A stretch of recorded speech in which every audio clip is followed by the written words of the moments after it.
Hey, everybody. How's it going? So we got a special guest today. We got Felicia by Nature is hanging out today, and we're going to talk about young Earth creationism as well as a few other things. And we got a video that we're gonna respond to. So I am Brentley, and this is the Punk Apostate. Let's go.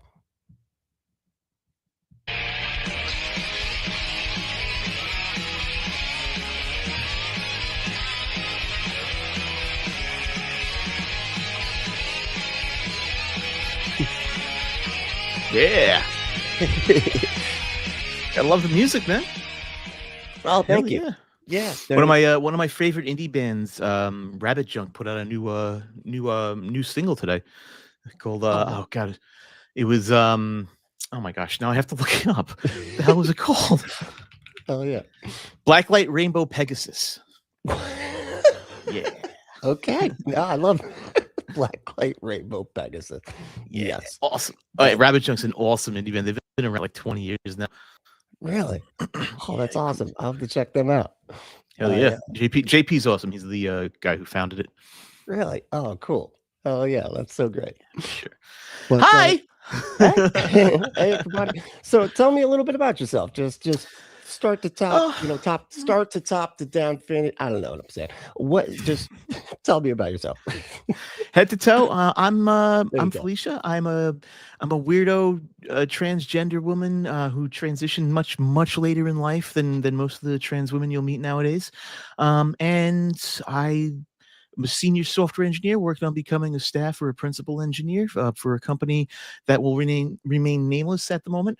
And that's kind of my life. And I'm an atheist. I've been actually, it's not really my life. I grew up Catholic and was deeply Catholic for the first part of my life. I went through Catholic school through grade school and high school, so much so that I was actually considering entering seminary. I was considering entering Mundelein Seminary out in the Chicagoland area. Had letters of recommendation ready. Had a sponsor ready to pay my way through for all that stuff, and then decided I wasn't going to do it. And there were a number of reasons why I didn't go through with it. And that began my slow deconstruction. And, what am I, 43 now? 23 something years later, here I am. Been an atheist pretty much my entire adult life. And I don't really like arguing with theists. I don't really like debating with theists, but I do like deconstructing arguments and seeing where the arguments are weak and why I do or do not agree with them. And so that's really where I focus all of my energies on. I'm not so much a debate scene person as I am a deeper intellectual diver. So you'll see me reading more of like Jay Ord or William Lane Craig or even Alvin Plantinga's sort of stuff, rather than like a Kent Hovind or a Matt Powell, or even a Frank Turek or a Jay Warner Walls. People have recommended Jay Warner Walls to me several times, and every single time I've either read his stuff or watched his videos, it's been utter trash. It has honestly been intellectual trash. And I sit there and I go, are you really convinced by this stuff? Like, I mean, honestly, have you sat down and really thought about what he's saying? Because he's kind of stupid. Like, I don't recognize that name. That's funny because I thought I knew all of the apologists there. Jay Warner Wallace? Jay Water? Is that it? Jay Warner? Warner Wallace? Oh, okay. Yeah, he's the homicide detective turned apologist. Never mind. I know exactly what you're talking about. Yeah, you know exactly who it is. As soon as I mentioned the homicide detective, I'm like, oh yeah, that guy. It's like we got to go outside the room. Is it that guy? To figure out that, like, that means something. Yeah. No, that dude. Wow. Yeah. I mean, and it's funny too because you look at a lot of the arguments and stuff, and they just are bad. Like, the only people they could possibly be convincing to are people that have already decided the conclusions are correct anyway. So they tell a great story, and if you've already decided that the conclusions are correct and that's your bread and jam, by all means enjoy it. But please stop trying to pretend that it's functionally intelligent in the slightest, because these arguments are not built that way.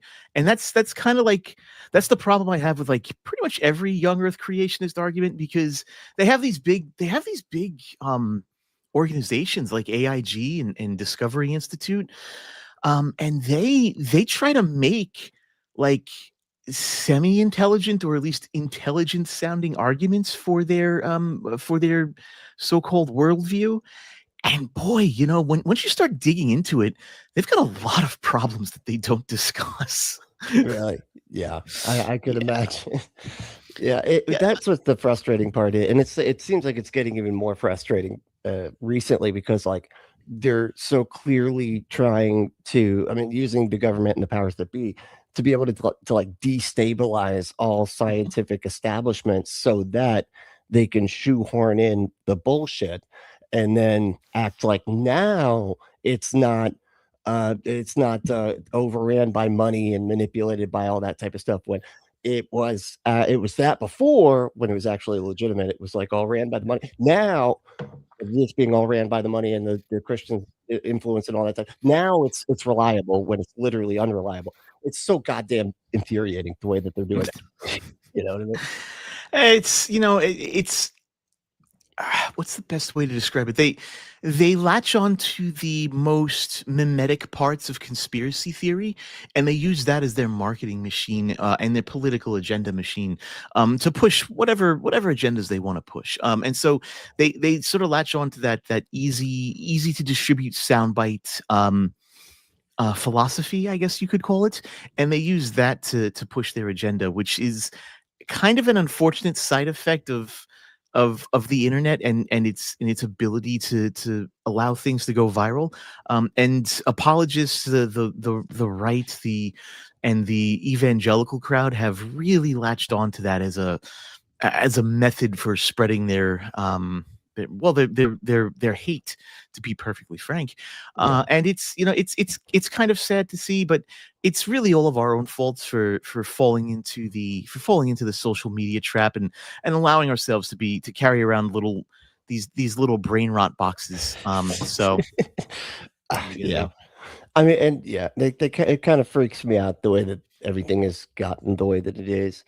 I mean, and just the way that it's like you said, like the way that debate has kind of been completely manipulated, and it's if you can't articulate your complex point in like a matter of 30 seconds, well, then you're wrong because they got like 3 or 4 words to explain their point, and they say it with their thumbs in their armpits. So it's got to, so they're right. They got to be right because look how simple and fast and easy when actually you're trying to describe this really complex thing, and if you can't articulate the complex thing really quickly, well, then it's you're wrong. It's like. Yeah, well, it's not so much that you're wrong. It's more like they latch on to the idea of, oh, I can grasp this. They sell the idea that they can sell difficult concepts in easy language, and that automatically makes it right in the court of public opinion.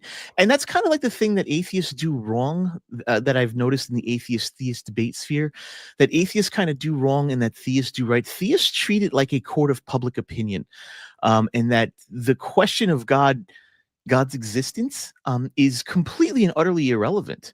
They're not answering the question, does God exist? They're answering the question of how many people can I convince that I'm right? They're playing a completely different game. And, that's why I don't get into the whole debate scene of atheism. While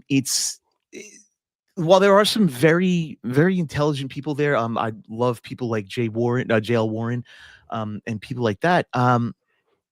It's unfortunately the wrong game to be playing when trying to convince people of the correctness of a position, because the court of public opinion doesn't care how correct you are empirically. They care about what they're being sold. Right. Which is kind of like undercutting my own points because I really don't operate on that sphere either. Right. But oh well, at least I'm aware of what the limitations are. Right. No, I totally get it. But okay, so you had sent me I want to call it like a blog. Is that the right way to describe it? No, I wouldn't say OP Paradox is a blog. OP Paradox is more of It's semi-formal. It's not like fully formal yet. I haven't sent it in for like, publication or peer review or anything like that.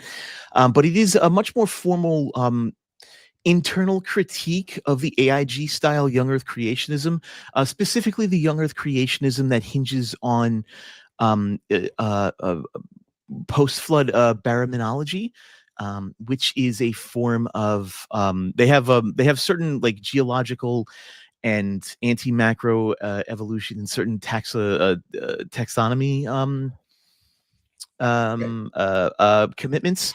And so I take a look at that worldview with the Opie paradox, and I ask questions internal to that worldview, and I assume I try to assume their worldview here. So I'm saying, like, the global flood happened a few thousand years ago.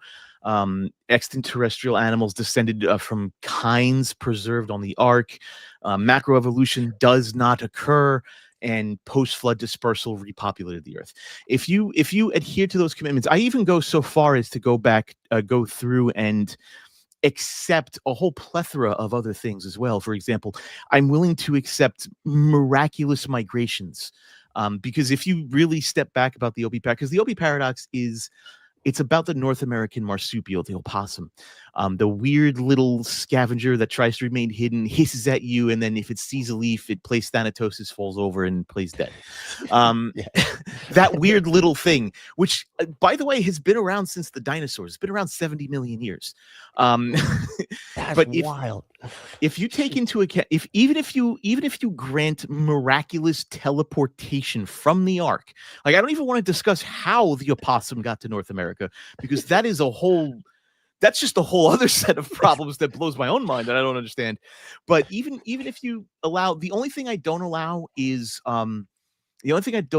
catastrophic plate tectonics, because CPT, by AIG's own admission, requires a miracle to happen.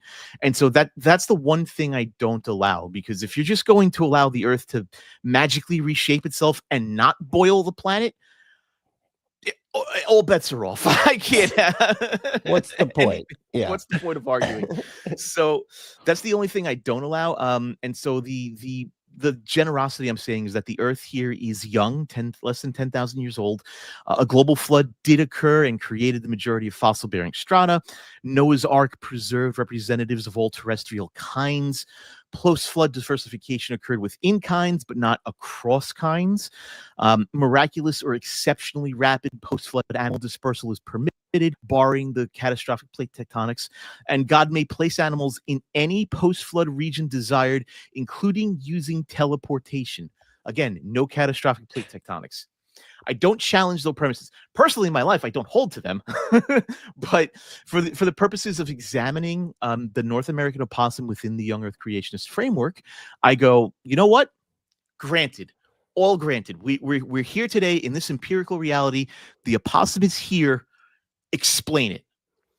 Go ahead and explain to me what the hell the North American opossum is doing here, how it got here, and how you reconcile the North American opossum with our traditional fossil record of the opossum, having traveled very clearly from South America to North America, and also being unable to interbreed with its South American cousin. So it must be, therefore, a different kind. And it turns out that you end up with this weird trilemma that young Earth creationists end up in. Now, the first one of the trilemma is that you allow for North American post-flood placement, but this ends up being a geological contradiction. So if you must claim as a young Earth creationist, if you fall on this horn, the fossil order somehow is inverted. That is, the clear lineage from south to north somehow got inverted. Because if the North American opossum miraculously somehow appears in North America first, you have an inverted fossil record. But only for the North American opossum, not all of the other fossils. So you've got to explain that little weird thing. Then the flood layers, which must mean that the flood layers are misclassified, or that God arranged fossils non-chronologically for some reason, but only for the North American opossum. And then or somehow the North American opossum is not the ancestor of the South American form. All of those options contradict your, as a young Earth creationist, contradicts your commitments. If the fossil order is meaningless, flood geology is meaningless.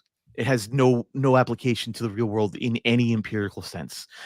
If the fossils reflect order, then a North American origin point is impossible.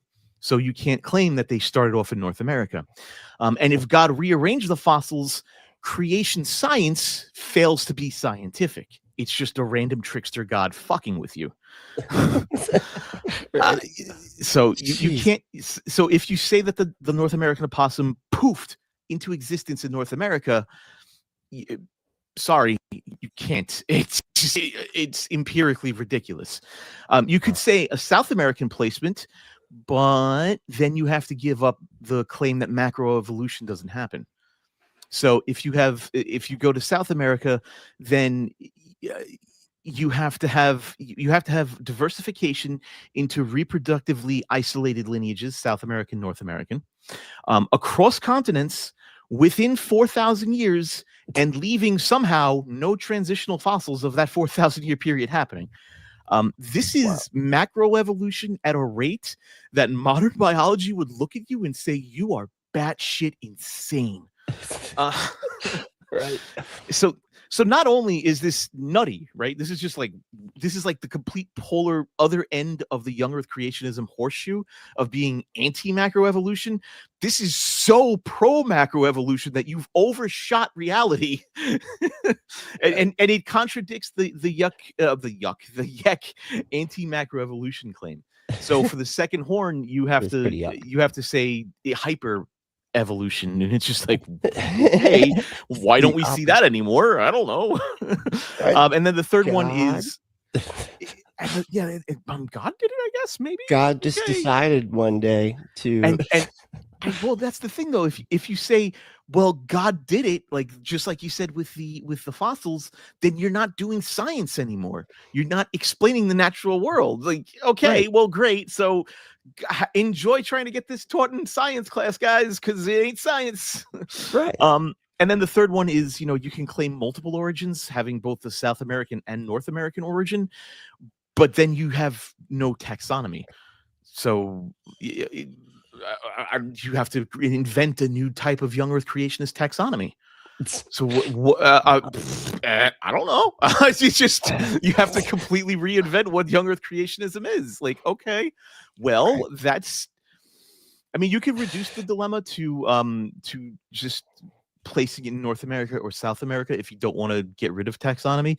Right. But there is no choice of the placement of the North American opossum that avoids the contradictions baked into young Earth creationism's commitments. So and here's the thing, unless you appeal to miracles in the weirdest sense, nothing can reconcile these contradictions. The miracles cannot create consistent fossil patterns without undermining creation science as a legitimate endeavor. And I think that's the bigger, more interesting part about the Opie paradox. It says, for creation science to exist, multiple miracles have to be provably happen. Right. Like, this weird little marsupial, the only marsupial in North America, is just this little scavenger nobody pays attention to, nobody talks about. The only thing I could find about opossums and young Earth creationism is occasionally being mentioned, like, oh, we were on the Ark too, and then that's it. And then they're on North America, like, oh, okay, right. And it's just like this weird little scavenger that doesn't want to be bothered, doesn't want to cause any trouble, wants to eat bugs and corpses, and then just be left alone and sleep for 18 hours a day. It exists and has existed for 70 million years, completely oblivious to humanity's little young Earth creationism nonsense crisis. And it's one of the weirdest problems for young Earth creationists. Damn, that is so crazy. And I encourage, do you have a place that people can like look at the full article and be able to see what you had put out? Is there like it's actually up on GitHub. You can check it out completely for free. I've got it in HTML, Markdown, and PDF formats. Let me let me go ahead and link it in the chat for everybody. Yeah, that'd be awesome. Cool. And so it's on my GitHub. Which license did I use? Yeah, the Creative Commons with attribution 4.0. So you can go ahead and talk about it, dissect it, yell about it, tell me I'm stupid. It's fine. I don't mind. That's the fun of it, right? It's yeah. I don't like locking things off. The only reason I used GitHub is just because it was super fast for me to just set up on Git and push it and be done with it. I'm thinking of maybe using another site besides GitHub. I'm not a big fan of their GitHub Actions nonsense that they've been pulling lately. Well, that's more of that's a software engineer drama thing rather than anything else. But that's funny. Got your pet peeves, your engineering pet peeves. I do have some pet peeves of mine that yeah. Absolutely. And that's part of the reason why I came up with the Opie paradox is from my engineering brain. There seems to be a lack of strong engineering hygiene within the whole theist debate sphere. And so Young Earth Creationism, being able to dig into a worldview, assuming their own commitments and just examining it from those commitments leads to some wild problems. I did my most popular video on my channel is one where I dig into presuppositional apologetics. And if you just accept all of the pre-commitments of presuppositional apologetics, it leads to some wacky conclusions. So yeah. Funny. Yeah, I was trying to do the poll and I forgot to include the I like who was worse, and I was going to put in like Kent Hovind or like Ken Ham and stuff like that, and it was just yes or no. It's like, who does it worse, yes or no? I guess the no does it worse. I don't know. I just feel like that's got to be. Yeah, I messed Who up. does Yek worse? Oh man, who does Yek worse, Kent Hovind or Ken Ham? Right, it's got to be Kent Hovind. I would think, right? It's got to be Kent Hovind. I mean, well, if you think about it, because like Ken Ham, I mean, he hasn't personally killed him. Let's not. I mean, let's not rule that out. I mean, he could have. We just might not know about it. I mean, I wasn't there to witness it. I don't know, Kent. So obviously, I can't. He held their head under. I wasn't there. I don't know. I can't say he didn't. I don't know. I wasn't there. Like I wasn't there for the creation of the universe. I wasn't there. So yeah, we can all. I'm sorry if you guys are not familiar with. If you're not familiar with Young Earth Creationists, I'm so sorry. I was openly mocking their arguments. Right, that's what that was. That is like half their arguments. Almost. Yeah, were you there? Were you there? I wasn't there. Did you or did you not murder a child, Kent? Right. You I don't know. Done it. You see how silly that argument is, yet, Kent? Of the were you there? Do you see how silly it is? Right? Yeah, pretty bad. It's almost like the flat earth. Like, how come I can't figure out why this is like this? And it's like, because you're fucking stupid. I don't know. Like, what do you now here's oh my gosh, don't even get me started on flat earthers. Not only am I a senior software engineer, I'm also a ham radio operator. Flat earthers blow my mind. Like, what are you talking about? How does 99% of anything function on a flat earth? Hold the phone. I gotta listen to this. This is wild. So wait a minute. You mean to tell? So there's a concept of there's the concept of the Earth seeming flatter to radio waves because they move at relativistic speeds, and that lets them traverse more of the Earth than we would be able to traverse with just line of sight alone. It's not that much more, but it's a little bit more. I mean, it's really interesting. There's a lot of complex math behind it, and it lets you communicate with places in like China that you normally wouldn't be able to communicate with. I've had oh yeah, it's a fascinating. I didn't know that. Yeah, it's a fascinating. In fact, if you're on the East Coast of the United States, you can actually traverse the ocean and start communicating with people with high frequency HF radio. You could communicate with people as far as Luxembourg when the conditions are right, and you can even you can converse way further with oh my god, I'm forgetting what the word is. There's a specific form of tunneling that can happen with the electromagnetic spectrum in the troposphere because of the electrical currents, and you can actually go further than the line of sight of radio waves. I'm forgetting what it's called now, but you can do some really wacky black magic stuff with radio waves. It's really cool. But so one of the things that I don't understand is we can predict how light will how electromagnetic radiation will bend and how it will view the Earth, and we can predict this, we can prove it. And so what I want to know is, especially from a flat earther, how can the Earth seem more flat to radio waves when it's already flat? Like, right. How does that work? What is that concept about? I don't know as if they have a consistent model even. Like I don't, and I think that's like the main thing. And that's like why whenever there's a debate, they always, are presented with that question. Like, what is your, like, present your actual model. And they can't do that. All they can ever do is like try to poke holes in the official establishment narrative or whatever, but all it ever equates to is, I don't understand how fucking satellites work or whatever. That tends to be like where they land. Like, that's just ridiculous. A gyroscope is up in the get the fuck out of here. No way. Okay. Gyroscope. So stupid. I have pointed a KU band satellite dish at the moon, bounced radio waves off the moon to the other side of the Earth to a man listening in New Zealand. What? And communicated with him.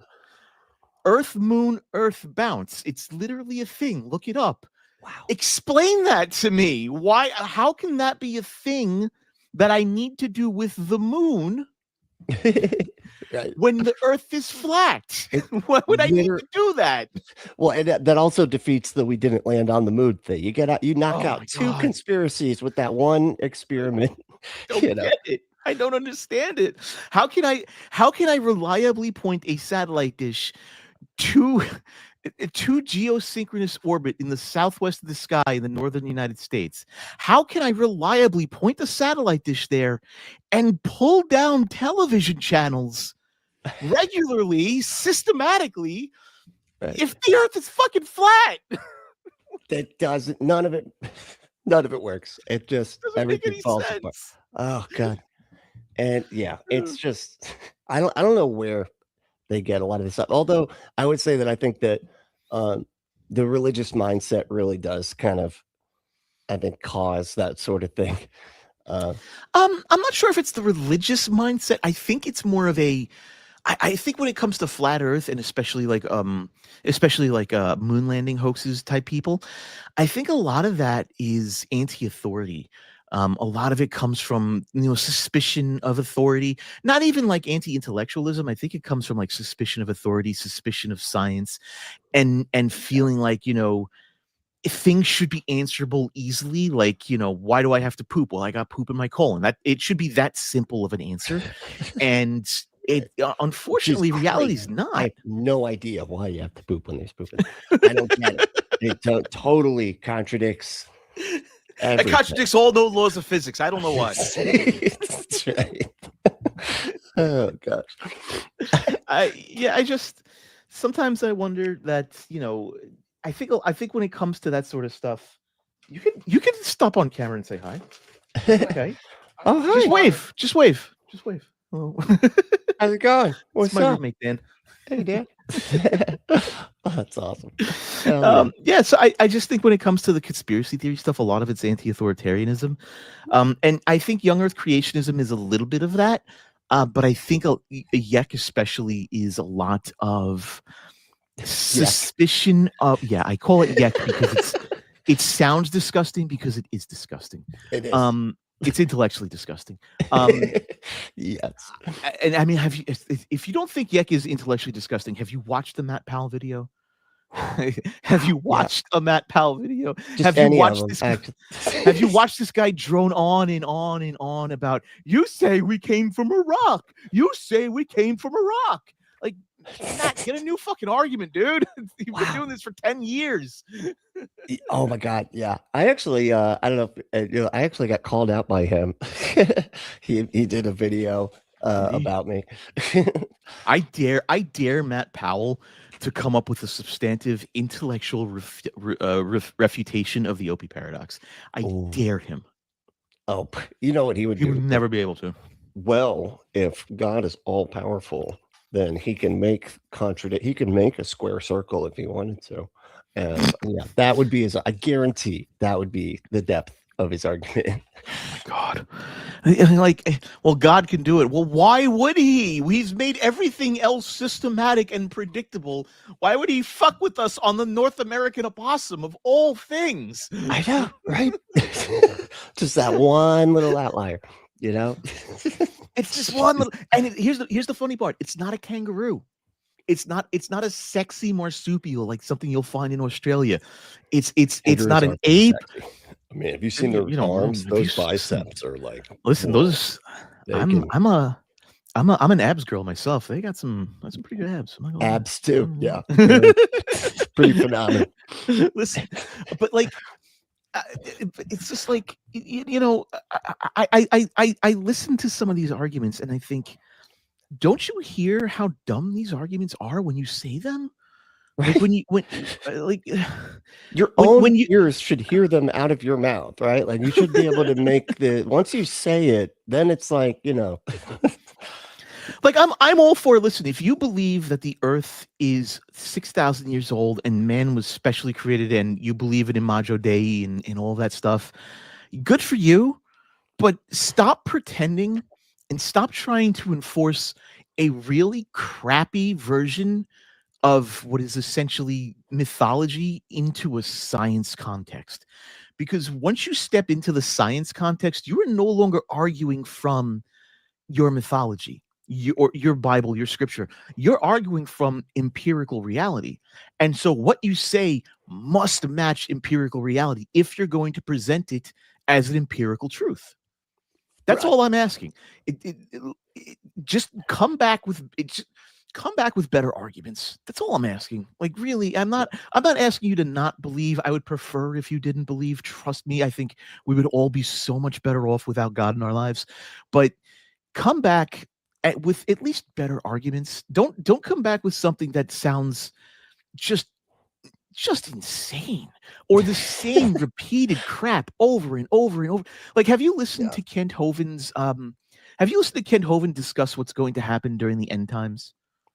I'm sure I have, but I'm trying to think of the last time I saw him do a video on that. Well, he hasn't really done a video on it recently. He's done it on his live stream like once, and I caught this and it confused the hell out of me. Maybe you could explain it to me. The people up in heaven, partying up in heaven because they believed in God and they were the good boys and girls. They're gonna showered with riches of silver and gold, according to Kent. Okay. Why do they care at that point? Like, this stuff is so valuable. Yeah, like, why I can go to the what is the economic value of this shit? They have a pawn shop in heaven, and you can pawn the gold that you get. Also, parts of the street. I always wondered about that because there's like, they say the streets are gold, and I'm like, can I go out with the fucking chisel and just like knock off a just taste some? Like, here, can I buy some new windows for my mansion that you made? Or whatever. Can I grab some of that and give it to my relatives who are desperately in need of it? Because, like, I'd like to do that. Could I do that? Wouldn't I be a better person if I took the golden heaven and gave it up? Right? Has Felicia not heard of cat care? I have not heard of cat care. I'm sorry. What? Oh, no, I have not. Okay, next time we're gonna have some fun. Yeah, cat care is the pink hair. I don't know if she's a pink hair lady that says that she has been back and forth to heaven regularly, actually. So I don't know if you've noticed, Brentley, I tend to stay on the more intellectual side of theologians. So I tend to discuss modal ontologies and William Lane Craig's, he has like 50 pages of metaphysics leading up to his Kalam cosmological argument. I try to stay on that side of the gap. Kat Kerr is is on the opposite side of the gap that I usually stick by. But she's got peer-reviewed science papers about going to heaven. They're really... Did the peers say you need mental help? That was basically all that was all the input there. Like, this lady's nuts. She's definitely not on the intellectual side. It's so crazy to even think that there is, act like there is an actual intellectual side. I get what you're saying is as close, I think, to an intellectual side as they get. Alvin Plantinga's our modal ontological argument is actually a really solid argument, but the argument itself it's not about the existence of God. The modal ontological argument has nothing to do with the reality of God existing. Plantinga himself has said it's about the rationality of believing in God if you already believe. So you can sit there and say, from a modal logician standpoint, if you believe in God, it is therefore rational for you to believe in God. That's all the modal ontological argument is. Wow. Anything else beyond that, and you have to argue that S5 logic has any sort of application in reality, and damned if you could prove that. Right. Well, and that's not, so there's a modal version of it. Is that like that's not the maximally great being, or is that the same? Is that the one we're talking about? A maximally great being could potentially exist in all possible worlds. That one. Yeah. That's the modal ontological argument. Yeah, that is modal. Okay. Yeah. So it's the bastardized. It's the bastardized version of Plantinga's argument. Yeah. Plantinga's argument is. So my understanding of MOA is that Plantinga published it as a case for the rationality of Christianity, and I think it was actually Frank Turek that took it and said, well, this proves God exists. And if people are just like, what the fuck are you talking about? He's like, doesn't get the difference between it's a rational or it's a rational argument rather than this means rather it's than a real. proof. This proves it's true. Because I always thought that the maximally great being, I thought that was the weirdest, most nonsensical argument. So when it comes to modal logic, if you take modal terminology and you use it colloquially, which is what apologists do, it makes no sense. You cannot say maximally great being and have it make sense in our world, in our empirical world, and have it make any sense, because as soon as you add the adjectives maximally great to anything, well, now we can discuss maximally great. Well, what's a maximally great atheist? Right. Oh, interesting. Matt Dillahunty. I mean, Matt Dillahunty's kind of book. I'm not sure if he's maximally great. He forgets his dentures sometimes, and he sounds really weird on the line. So, yeah. Oh, that's what that is. Okay, I was like, dang, did he have a stroke recently? No. I hope he's okay. No, once in a while he'll forget to put his dentures in, or he just won't do it because it's uncomfortable, which I understand. And then he'll sound like he's got a little bit of thing going on because sometimes dentures in, which is fine. It happens when you get older. Or did a lot of drugs like me, so it's I get it. I got it. As long as you had a good time and you didn't hurt anyone else doing it, I don't give a shit. Well, that's debatable. No, it was good. They couldn't prove I ran over that guy. Jeez. I thought it was just a weird speed bump in the middle of the interstate, but apparently those don't exist. So. Apparently, it was a Stop and Shop. Who knew? Exactly. No, I think so when it comes to modal logic, you can't translate modal logic into colloquial language, and that's what apologists do. And it collapses all of modal logic. Maximally great has a specific meaning, especially in the S5 modal logic that Plantinga is using. And there's different kinds of modal logics, S5, S4, K, and stuff like that. And so they all have their own specific definitions. And this is where the definitional sloppiness of apologetics bleeds into colloquial language. And so they borrow language from technical fields such as data and information from information theory, computer science, and they bleed that into colloquial language and say, well, DNA is information and data, obviously, and so therefore there must be a mind behind it. Right. And that's not true. Like if you stick to the technical definition of these things, DNA is not information. It's not data. It's No. it's just the only time you can get information and data out of something is after a mind interprets it, not Right. before. You don't create data information. You have to look at it and interpret it.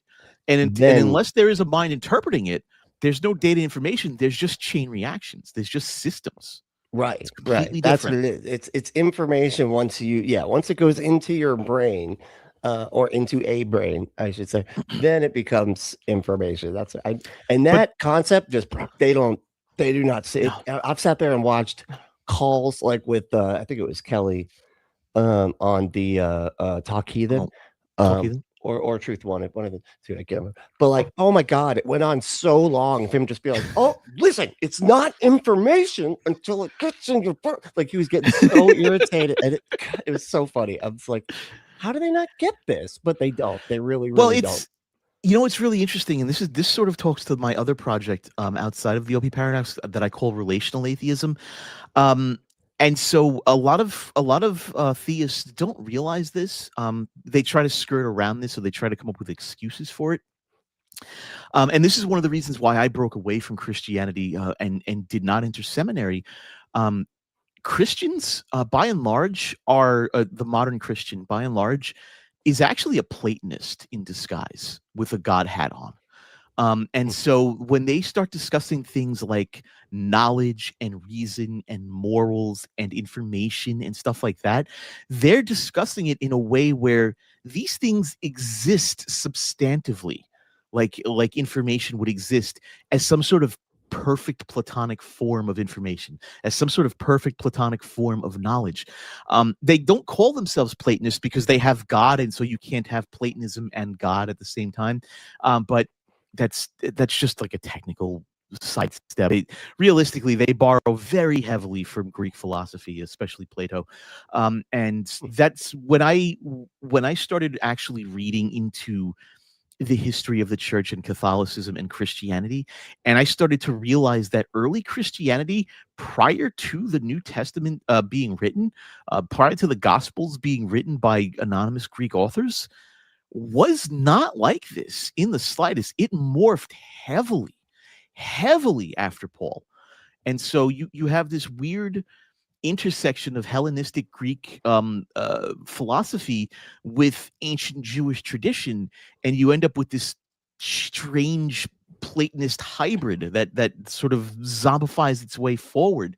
And I realized, I sat down, I was reading the Bible, and then I was reading the history. Gosh, what book was I reading? Oh my God, I was reading a deconstruction of Christianity book, and specifically like the lineage of, I forgot which one it was.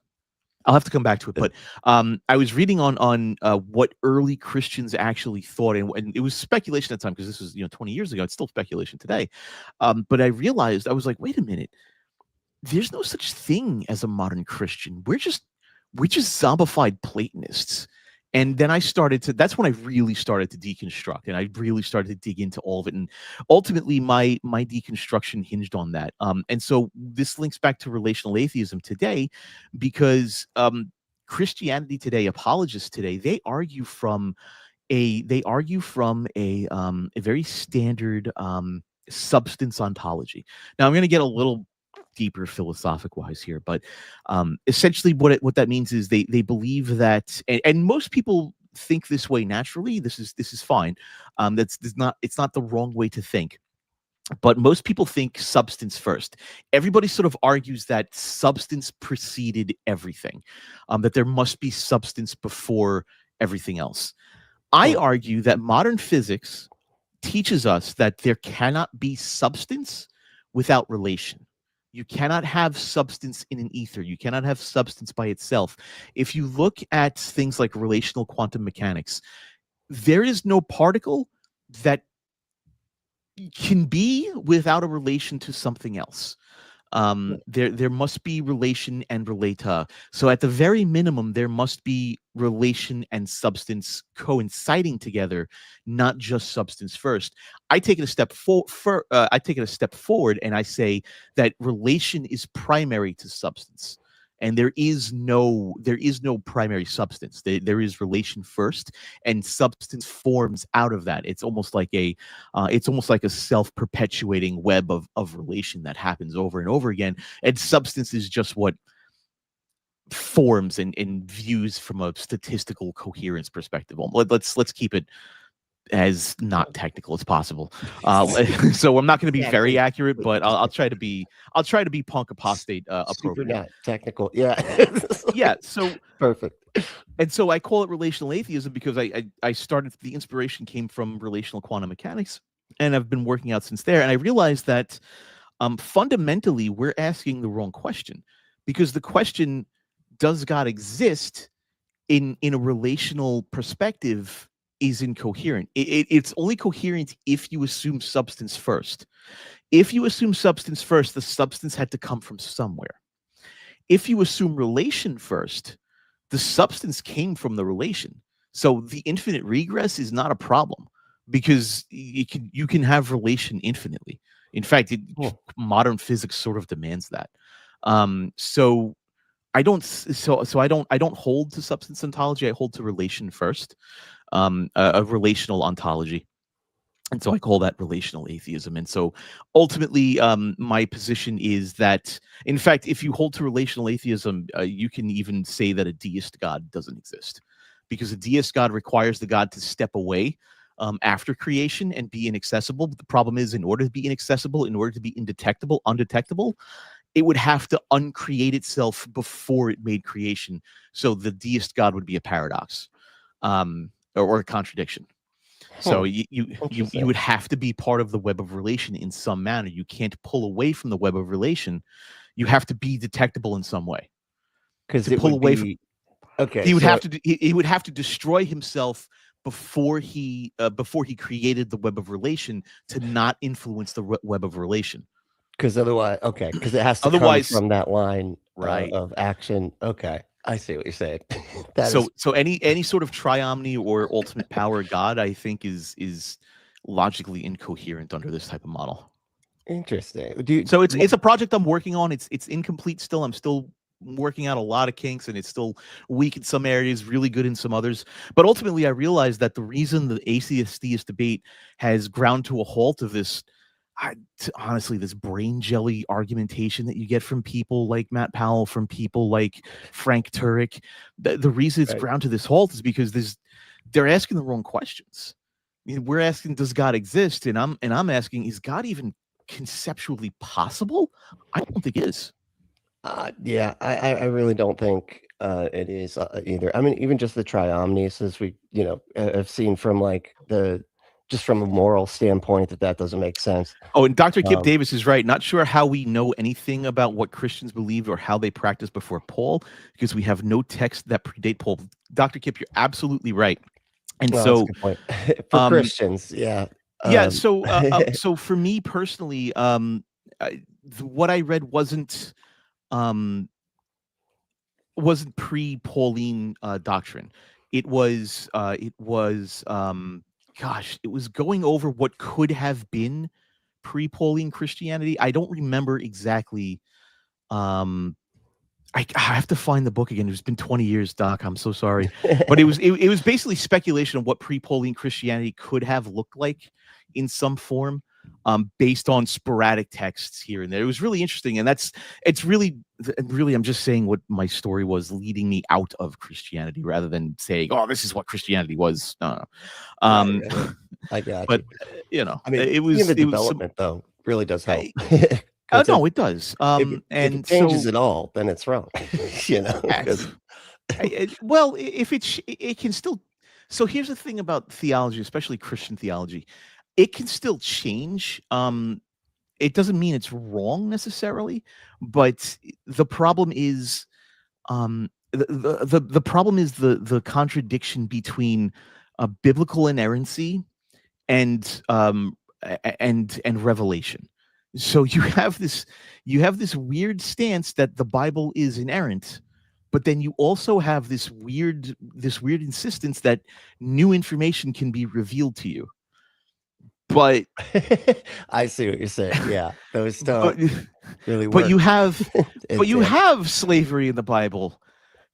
What Revelation says it's wrong, but the Bible's inerrant. Right. But I'm confused. What are you talking about? Yeah, that's why I always, because they also want credit for, well, Christians are the ones that said that slavery was bad. And it's like, well, you did it for 1,800 years of the 2,000 that Christianity existed. So I feel like that's kind of a... Well, I also feel like that sort of argument's kind of weird, because like that's ignoring the part of Christianity that existed specifically to enforce slavery, that argued for slavery, using the exact same verses in the Bible we use today to counter the claim that slavery, it doesn't exist in the Bible as we understand it.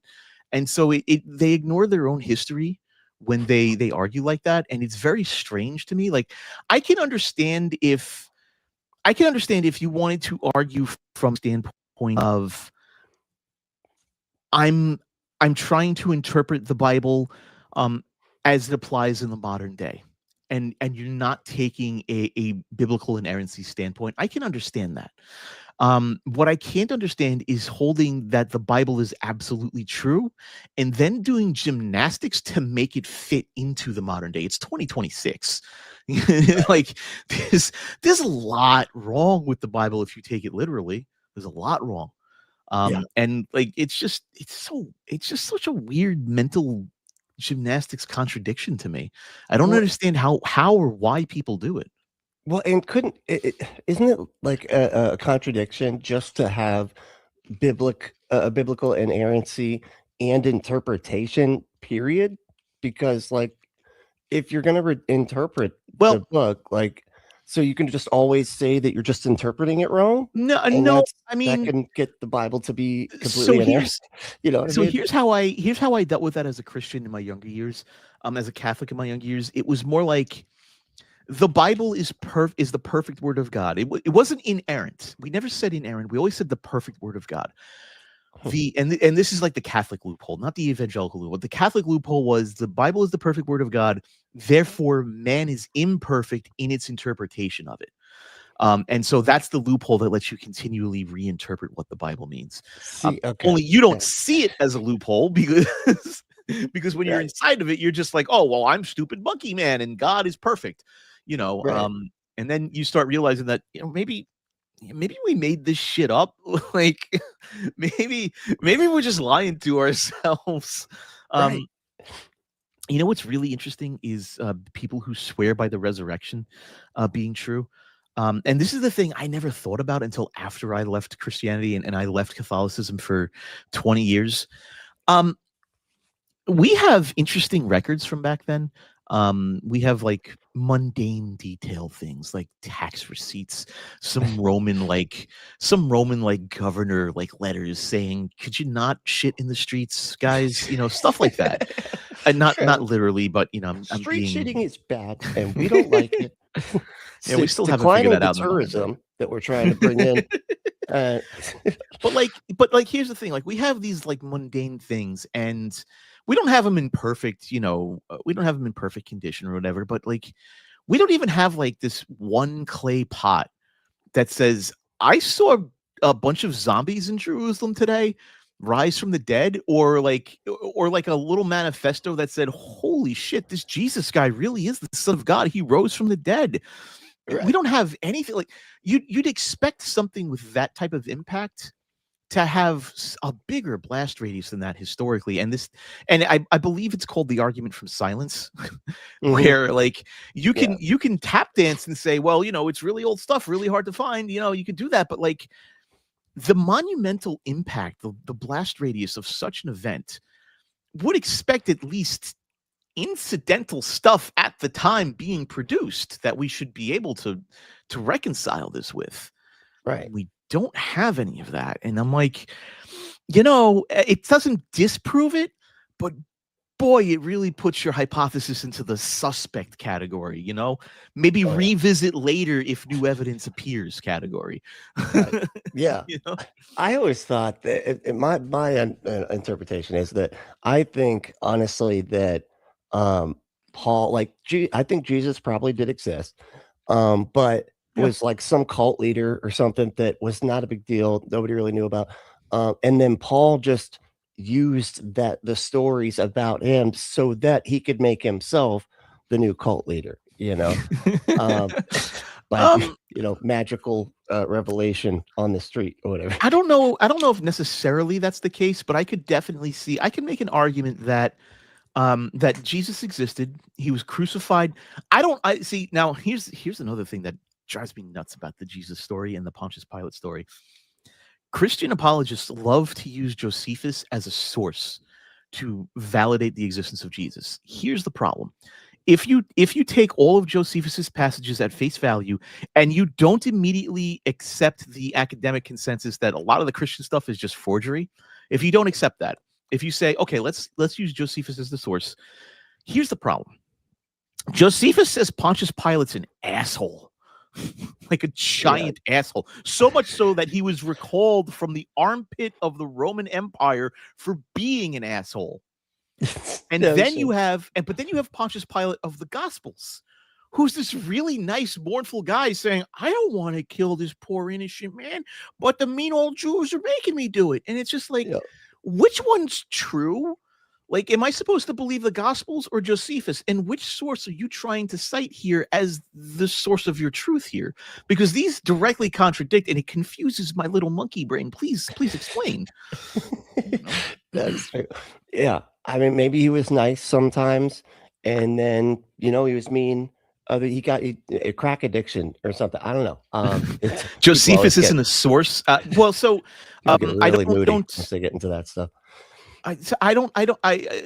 not arguing as Josephus as a source, goddess. I'm just saying when it's presented as part of the apologist argument, I sit back and I go, but my monkey brain says Pilate was asshole, but in gospel Pilate nice guy.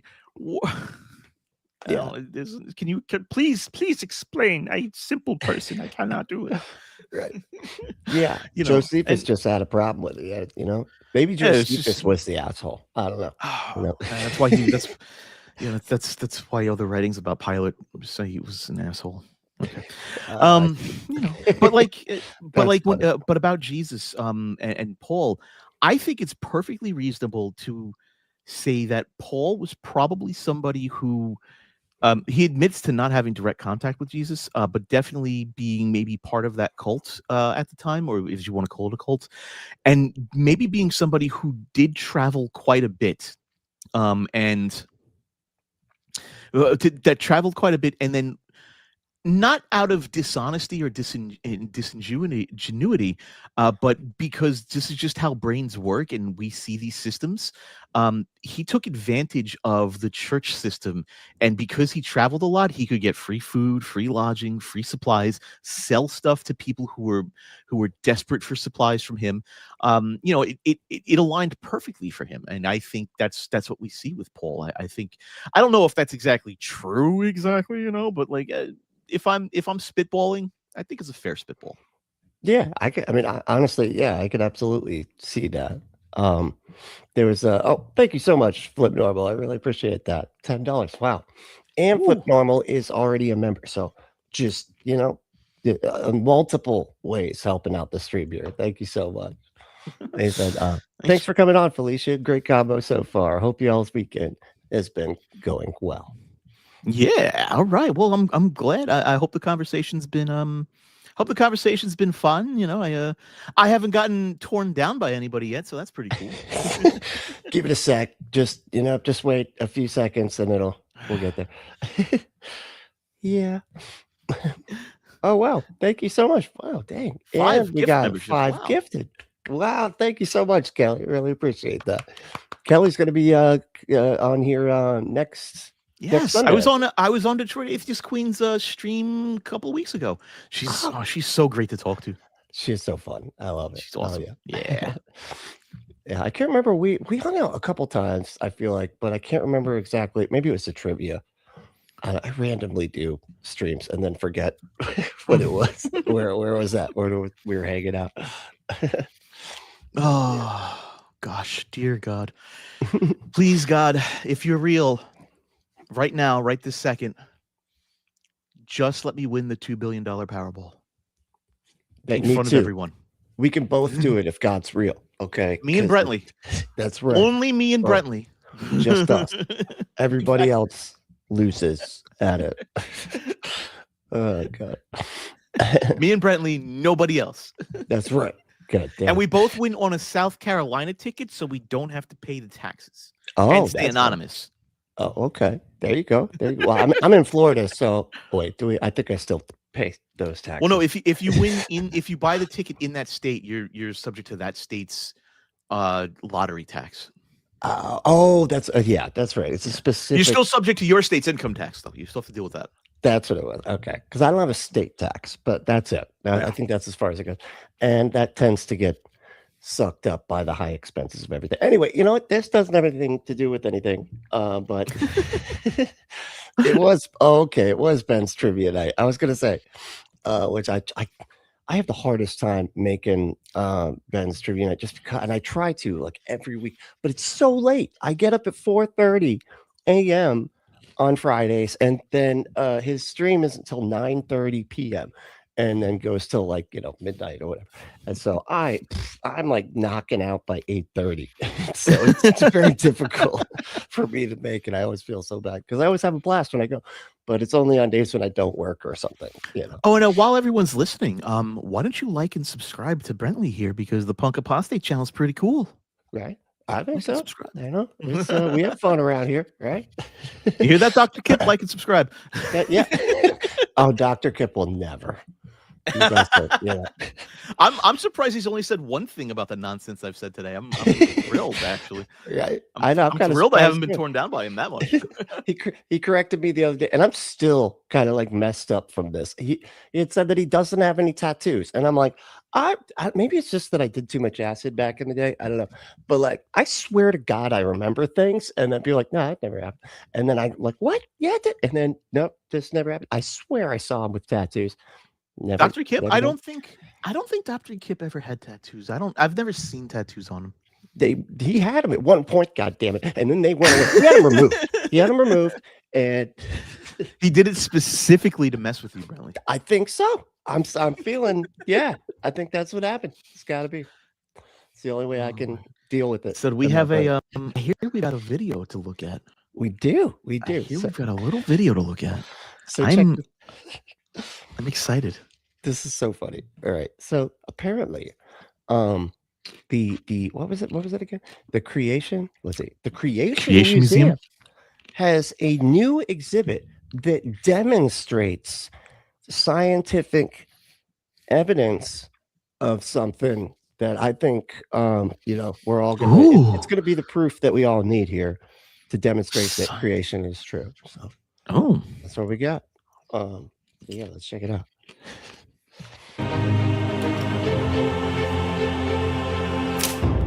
How dramatic. Well, hi, everyone. We're here to open a brand new exhibit here at the Creation Museum. It's a very different exhibit, actually, quite stunning, spectacular. Then again, all the exhibits at the Creation Museum are stunning and spectacular, but this really... It's different, but actually it's not, because Can Ken Ham ever not look like he's just got a giant stick wedged up his ass? What is it with that? Let's say it's the body, like everything is just so rigid. Something's up there. A pine cone is up there, I think. He's got a metal rod just from the base of his spine up to his skull. It's like one of those, one of those computer chairs that broke and just went right up and then snapped off up there. I think. I don't know. It is a unique exhibit. Well, Alan, you're the VP of Attractions Design. This is the new Radiance exhibit. So let's walk through. All right. And we'll give people a quick overview. So as we start off here, I hate to tell you this. This is a brand new exhibit. It looks like it's a mess. No. Time out. My OCD is not digging that. I don't like that at all.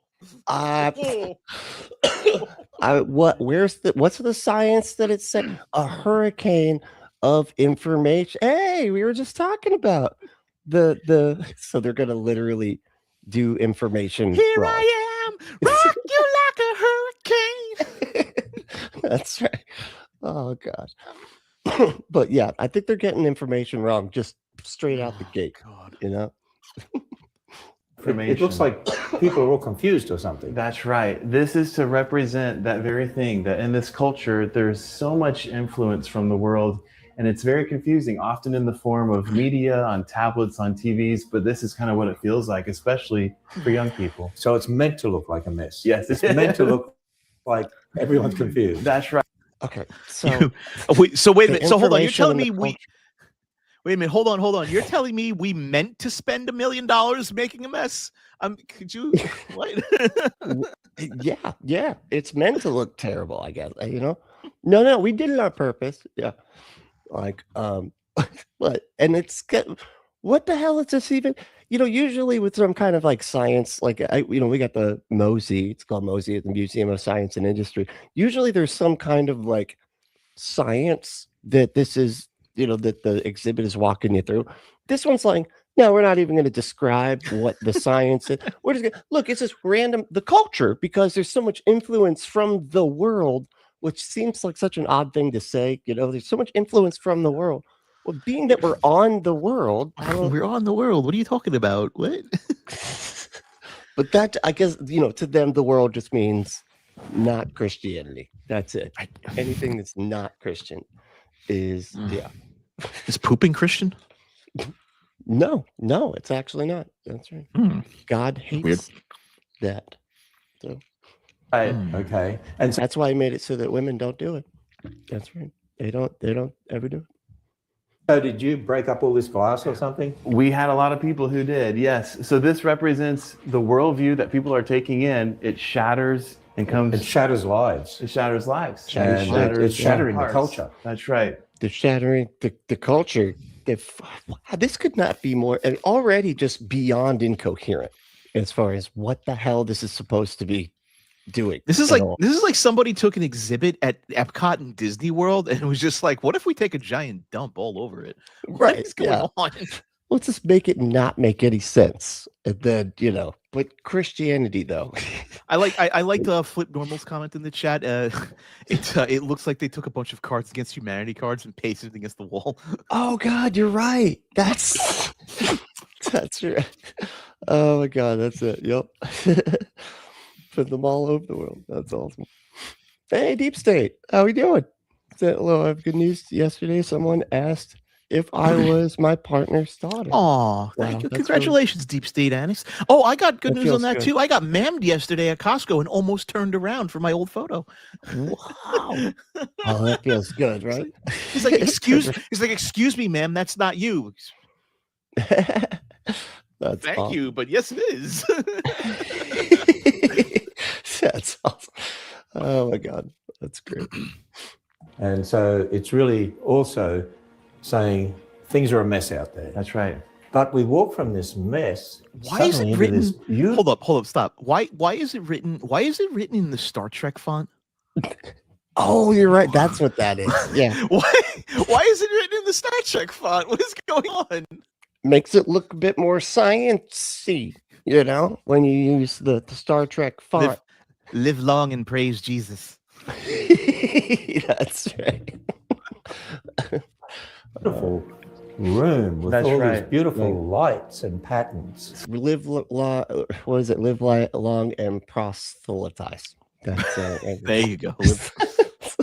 So we see how God's way can restore the brokenness of the world and take those broken pieces and assemble them into this beautiful framework where we get to reflect who God is, embracing the true identity God designed us for. And so the true identity that is no identity at all, because you don't get to have one of those because you are whatever we say you're supposed to be. What's the visual difference supposed to be between the hurricane of information in here? Because this still looks like a fucking mess. It's exactly the same. It's just the letters are all facing the same direction. I guess that's the only thing that I can see. This is so incoherent. It's unbelievable. What am I looking at? I don't. And what is the point of this? It's just like, it's confusing, but Jesus makes it not confusing. And so look, it goes together like those glass windows that are at the churches usually, or something. Oh, the stained glass windows. Yeah, Thank you. Stained glass windows. Stained glass windows, especially in like a Catholic church, especially the older ones, are gorgeous. They are pretty cool. They're absolutely gorgeous. Works of art. I would never crap on the works of art that the church has produced, but I will crap on these apologetics arguments are bad. Right. I had there was this glass. I don't know. Do you remember that movie? It was no, you said you're 43, so I feel like that was you remember. I'm sorry, I wasn't supposed to divulge that information. I apologize. But do you remember it was young Sherlock Holmes? Do you remember that movie? Oh my God, young Sherlock Holmes. Brentley, Jesus, nobody has mentioned that in like 30 fucking years. I love that movie. That was a great movie. What the hell? Dude, the hallucinations, it's like, that's the whole thing. It's like there's hallucinations in the movie, right? And the one point they go to a church, I think it was a church, and they get the dart, they get hit with the hallucination dart, and then all of a sudden the stained glass, like I think it was like a crusader's soldier or whatever, jumps out of the stained glass, and he's like this like thin like stained glass like thing trying to kill the guy until he runs out into the street and gets ran over by a carriage. But, oh my gosh, it's a bad way to go. Wow, Brentley, you pulled a core memory. But that's always what I think of whenever I see like a stained glass. I'm like, that guy's about to jump out and start swinging his giant glass sword. But God, I love that movie. To answer Aunt Jared's popcorn, I got popcorn for the video. Oh, you did. Oh, good. I see. That's awesome. See, I got the other thing pulled up, so I didn't even. Very nice. And I got my little Opie costume right here. Oh, hell yeah. Oh, that's awesome. Oh, yeah. And now it's a beautiful pattern. That's right. It all fits together. Yes, exactly. So as you can I see. Now it's a pattern that fits together and isn't. They made. Hold on. They just made Cards Against Humanity into origami. What? That's right. It's origami of humanity now. Yeah. Jesus. That is exactly what it looks like, dude. What the? How does this means nothing. So far, I don't get. There's nothing coherent here as far as like what you would be learning. It's just like they knew. It was like they were explained what an exhibit was from an alien. And the alien's like, I don't know, it's like a thing you walk through and stuff or something, a lot of colors and lights and shit. And they're like, got it. So God makes confusing stuff not confusing. Do you know what Ken Ham looks like right here? Besides an ape. He looks like one of those old-timey San Francisco gold rush miners who are like going out to mine and pan for gold. He does have that look to him. He's got that look. He's like, give me a shot of whiskey. I got a pan for gold in the morning. That's right. Just needs some ash on his face and a hard hat with the light on it. Absolutely. We've baked a lot of information into this. There's a lot of special light effects. There's everything from you can touch areas like this to learn more information. There's also QR codes along the way if guests want to scan QR codes right up there. Video about right up there. QR code right up there. Go. That's right. We got one too. Yeah, for the Discord. Oh my God. What the hell is different topics? Oh, and so male or female. Oh, okay, it's very important. God's description of the first couple, Adam and Eve, makes it clear that their physical reality as man and woman was not an accident. It was part of God's beautiful design for their identities. And then science. What? I feel so hated right now. I love it. They have to isolate on that. They have to hate on the people who just like injecting and not wanting to end their own lives. Wow. How dare they? Yeah. Jesus. God, they're obsessed with that. It's amazing. They're just so insecure. I feel like that's what it is. Can't handle it. they have to throw in the trans shade for whatever reason. It's just got to be the trans shade. I don't get it. right?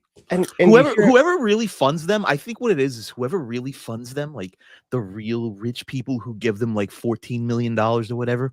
oh yeah, I think they have a trans daughter that like Yep. left them in like a fiery hate-filled message about how much of a prick he was, and they're just like shit on trans people every chance you get. That's right. That's got to be it. Like It's Elon Musk. Yeah, no, you're right. That is. it's got to be at this point. Ken Ham is probably. Hey, I don't know. I wasn't there. I don't know who funds Ken Ham. Right? Yeah, I don't even know if he does get funds. You know, I wasn't there, so. Jesus. It says confirmed that. That's right. That's apologetics. Yes. Oh, that's what we do, don't we? That's right. We teach what God's word teaches, build a true biblical worldview, and use apologetics to confirm that. That's right. Which is Apologetics to confirm that. Confirm our bias. That's what we do. We confirm our bias with the. So wait a minute, hold on. So hold on. Is this whole exhibit just shitting on trans people? Is that what this exhibit is? No, I don't think it's just that one square or okay. triangle.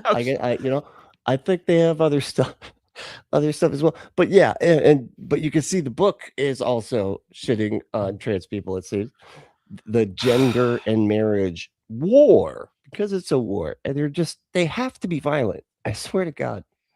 Gender and marriage a war? I mean, have you not seen like some of the divorce proceedings that happen between just heterosexual marriages? I'm pretty sure it's not a war, guy. I'm pretty right. pretty sure this has nothing to do with gender and marriage, and like I don't understand. I just don't understand. I don't see like people like this. They take these concepts and they latch onto them, these abstracta, as if they're like real tangible things, and they're not, because literally everything about human culture, we fucking made it up. It's fake. Right. We just made it. We just describe patterns that we see, and that's it. That's it. That is literally all of human culture, is us just redescribing different patterns in different contexts. Yep. We made it up. It's not real. It's not a thing. You can't take marriage and sell it. Like there's no like bundle of marriage to give to somebody. It's just the thing we describe. It's an event. Like, who cares? Yeah, exactly. This is a construct we designed, for probably capitalistic purposes or something. I don't know, but well, I mean, semi-capitalistic purposes. It probably has something to do with the fact that men want to possess women and use them to breed with. But let's not go down the feminism rabbit hole today. Right? Yeah. Sorry. It's already complex enough, and we got all these shards we got to deal with. Yeah, we got another 15 minutes of this. Let's see if we can. A specialist part of our ministry, and of course, Genesis 1:27 says God created man, male and female. He made male and female. Okay, maybe the whole thing is just messing with. I thought maybe it was just that one, but it sounds like you went to a different one. This is a different one that just says that male and female in His image. Yeah. If God is both, Ken. God is both man and woman. Why can't man be woman? And why can't woman be man? Ken, explain your worldview to me. I don't understand it. You said that it's got to be God's image, so how could it be both if it's just the one image? Doesn't make any sense. Ken's just jealous that I'm more in God's image than he'll ever be. Yep, that's right. That's right. Oh my God, I just so bad. Every time I listen to a creationist worldview, my head just starts to spin. Like, what are you talking about? Look, this one just says multifaceted. What the? That's the whole screen. We're not in the image tonight. Yeah. You see it? The screen's really bright. We can't see the little smaller text. A little right. Well, I guess you got to push the button with your finger, and then it's also probably whoever they're paying to do the camera work probably had the shutter open way too much to make it look like really amazing, but it bled out all of the little text. Stupid cameraman. Turn the head on. So we come through here. This is talking about the image of God and the light of glory. Yes. This whole room, as you Yes. Hey, if man was created in God's image, does that mean God farts? It's got to, right? I mean, that's got to be part of the imageness of.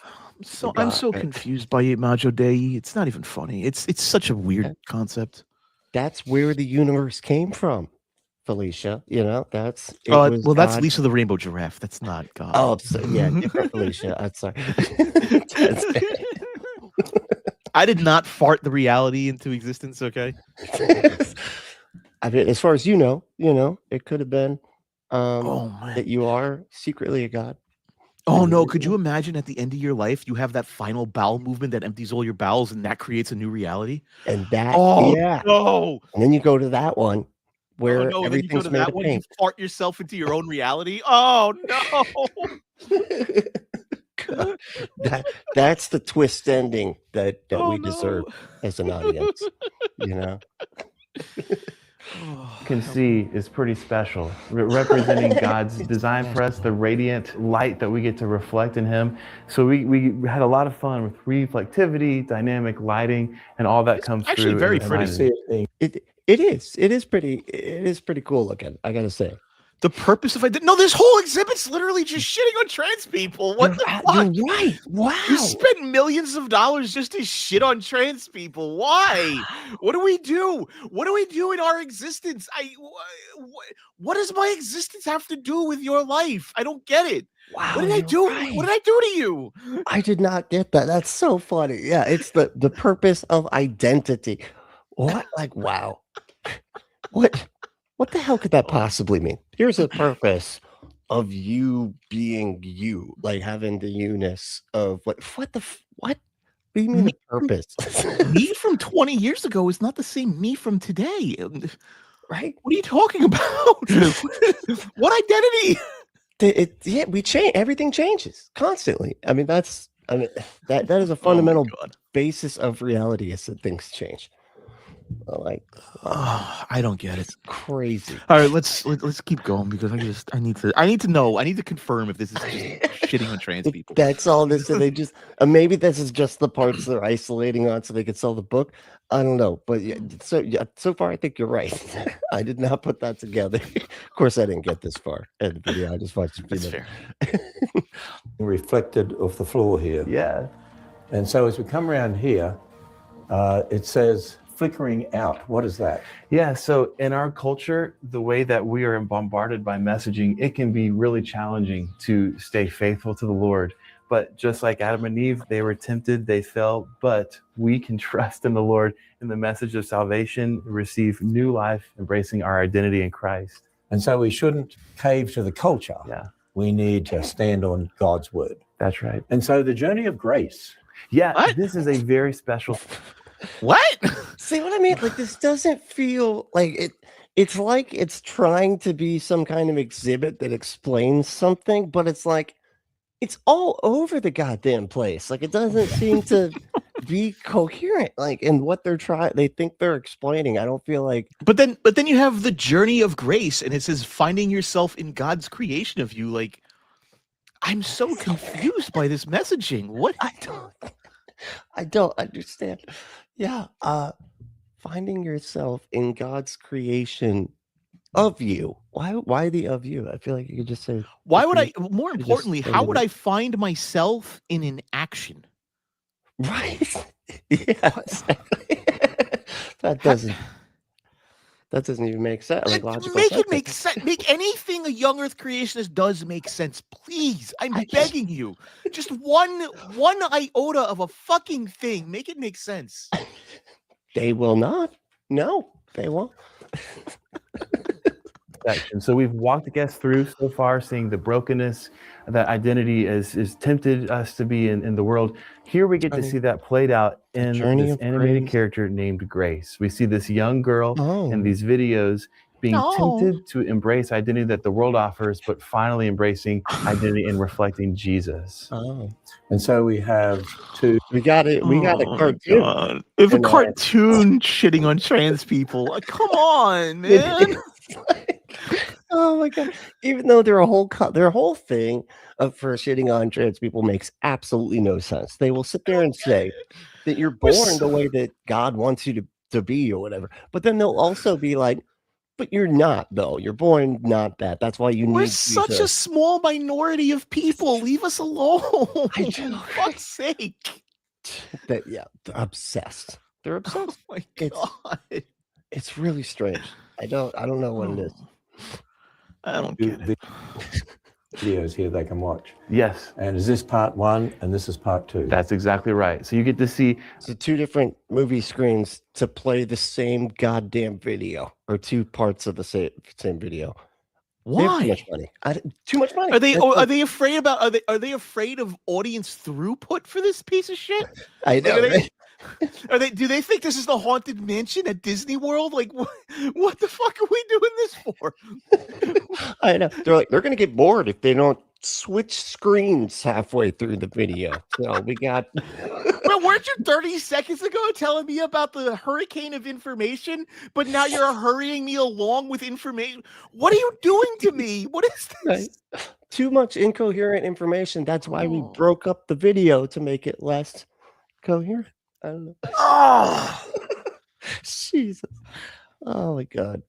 Grace's earlier journey as a young girl here in part 1. Then we switch over to the final monitor over here to see her embrace You Christ. can have Tinkerbell going from one screen to the other so that you know which screen to look at. Which I was gonna say, like, did they really have to use Tinkerbell? Like, why Tinkerbell? how would you know which screen to look at afterwards if you don't have? I don't know. Maybe I look to my left and see the big fucking screen in front of me. I don't. It's making too much sense. No, we're talking about Christians here. They're going to be like, "Where's the next screen? I don't see it." Oh. And I know you'll know the answer to this. Why did we call her Grace? Because that is our identity in Jesus. The grace, we're all sinners. We all need God's forgiveness. And that's his gift to us through Jesus. By grace you are saved through faith. It is not of yourselves. It is a gift of God. Yes. And then this room is So you're all born broken, and you need to be fixed by God, even though God made you to be exactly who you're supposed to be from the get-go. But then he also didn't. God made me in such a way that I hated myself. God sucks. It's pretty bad. Like, Yeah. I don't know what to tell you. Like, God just fucking sucks, man. Like, how do I? This argument is so stupid, so dumb. Like, I just want one coherent, logical argument. That's all I want. I just want one argument that isn't just like, it doesn't make sense. Make it make sense, Bentley. It will not ever make sense. I know their whole thing too is just like, you have to not. I hate how they use the word identity, because I swear to God it's like the opposite of identity. That's why they'll literally sing songs about like, I want to be less of me and more of you, and they don't get how like that sounds like brainwash shit, you know? So I can actually answer this from a more academic perspective, I guess. They're actually using the colloquial understanding of identity, and so and the groupthink form of identity, especially when it comes to Christianity. They are identifying as Christians. They're identifying as that group, but not as but they're trying to equate the individual with the group. And colloquially, this makes sense. Scientifically, academically, it's bonkers.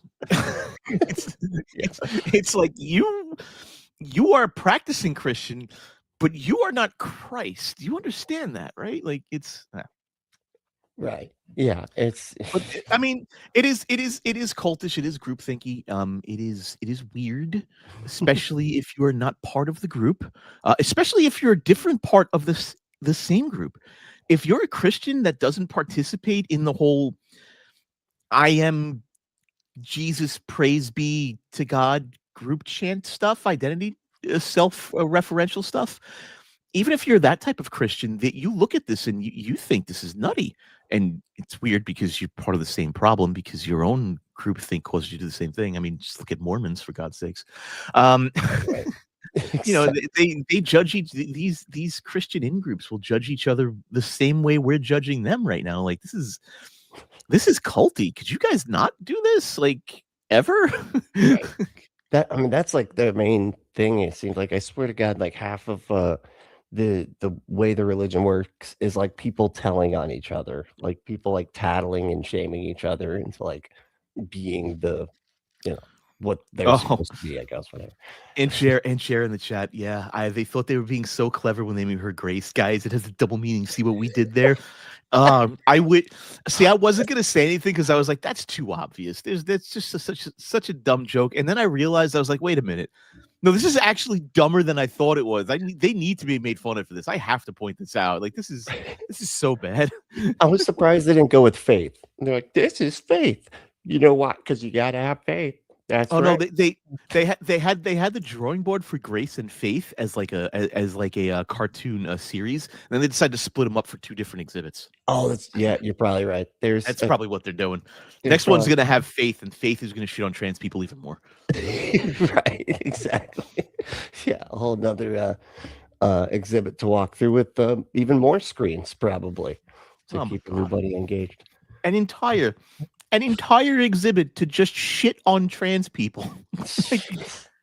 Yeah, too much money. That's what that is. It's just too much money going over here. God, Jesus, fascinating, because as people come through all of that, they've learned an awful lot about their true identity, and then we come through here, and this is a challenge that everyone needs to now radiate. That's right. Oh, right? Yeah. That light, the Bible. About the light. So I guess we're going to learn about light rays and stuff like that. Maybe is that what we're going to?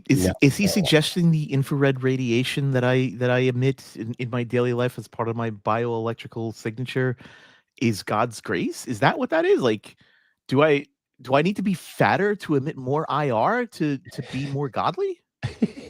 Yes. Yeah, I don't think those are all words they have never heard. So I don't think that's what it is. I'm so confused by this. What does it mean to radiate God's light? I don't know. It's not radioactive, is it? It's no. No, I'm not getting God cancer, am I?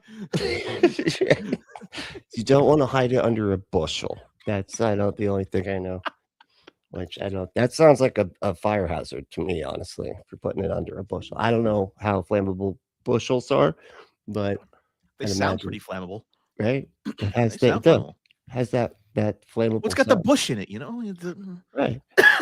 the bush. Yeah, I don't know. It's got a bush. If it's a dried bush, then yeah. I can't tell. Well, I mean, now that's got bush in it. I can't tell if it's flammable or fuckable. You know, ironically, both. But just got to be careful. Got to be careful on the dismount. Okay. Is that we're to be the light of the world, right? And not hide your light under a bushel, but we are to radiate that light.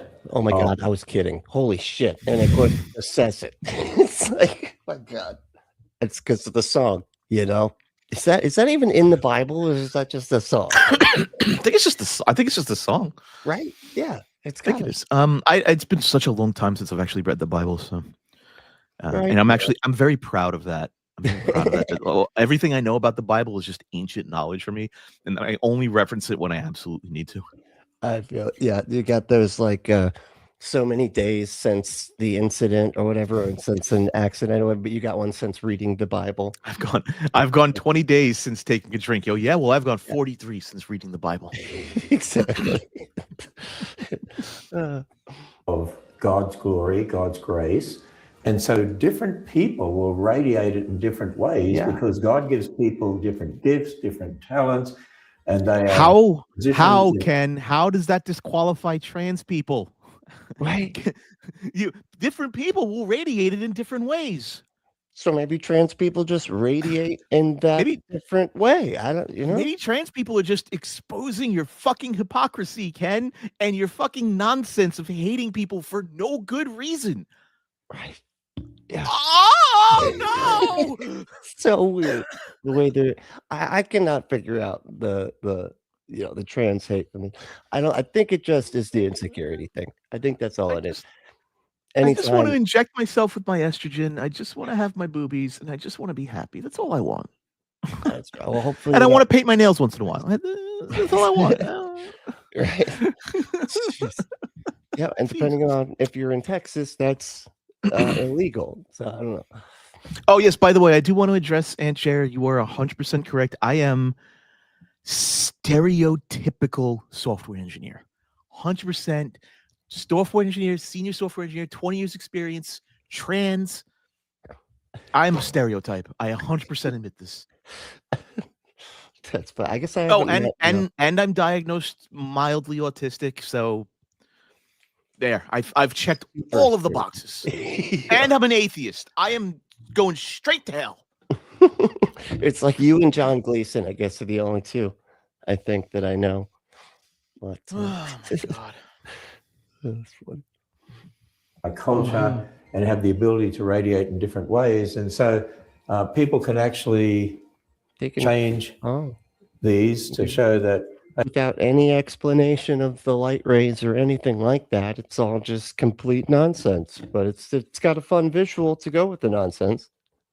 Jeez. It's not. Oh, you know what? Damn it, Aunt Chair. I do have the socks. I'm just not wearing them right now. Otherwise, it's gonna lift my leg up and show you. I'm just not wearing them.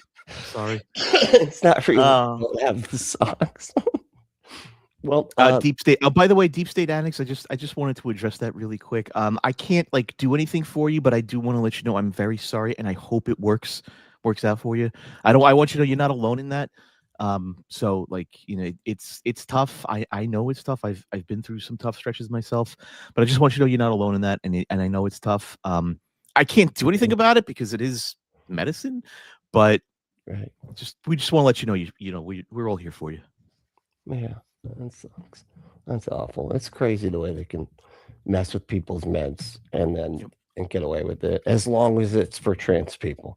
As long as it's for trans people. Even if it's the same meds for other people that are not, it's disgusting. It's disgusting. Hey, you are seen. You are seen. I just can't do anything. I'm sorry. Yeah. This is radiating the light this way.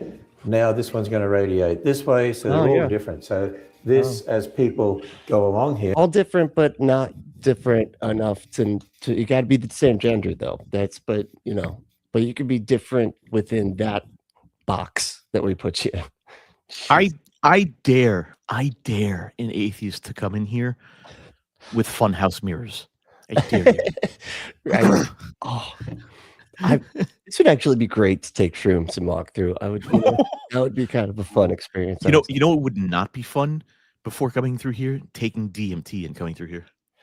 No, you wouldn't come back. You'd be you would not turn come back. Joe Rogan. That's what would happen. You'd just be like being John Malkovich, but it's being Joe Rogan. Oh, no thanks. You'll never get back. What a nightmare. Oh my God. It's very interactive for them to say to them, okay, how are you radiating light? We wanted to give guests that interactivity, that moment they can leave their impression and to see the beauty that God is orchestrating as many people reflect him together. And I love this because quartz prisms are just God's beauty somehow. That we're not going to describe the science behind it all, even though it's though it's very well understood and we could reproduce it like this. No, it's God that did this. It's totes God, and it's the whole exhibit is metaphorical. Like it's not concrete in any way. Oh, how does this relate to creationism? I don't. Right, that's what I'm trying to get here. What does this have to do with with the science? It's not even like an anti-evolution exhibit like all the rest. No, it's an anti-trans exhibit. That's all it is. Yeah, and then they have rainbows. Wow, that's kind of weird. Kind of ironic. Kind of ironic, right? And these are the trans colors. Like, what the fuck? Bradley, don't ever hold hands with another man because you'll be banned from the Creation Museum. That's right.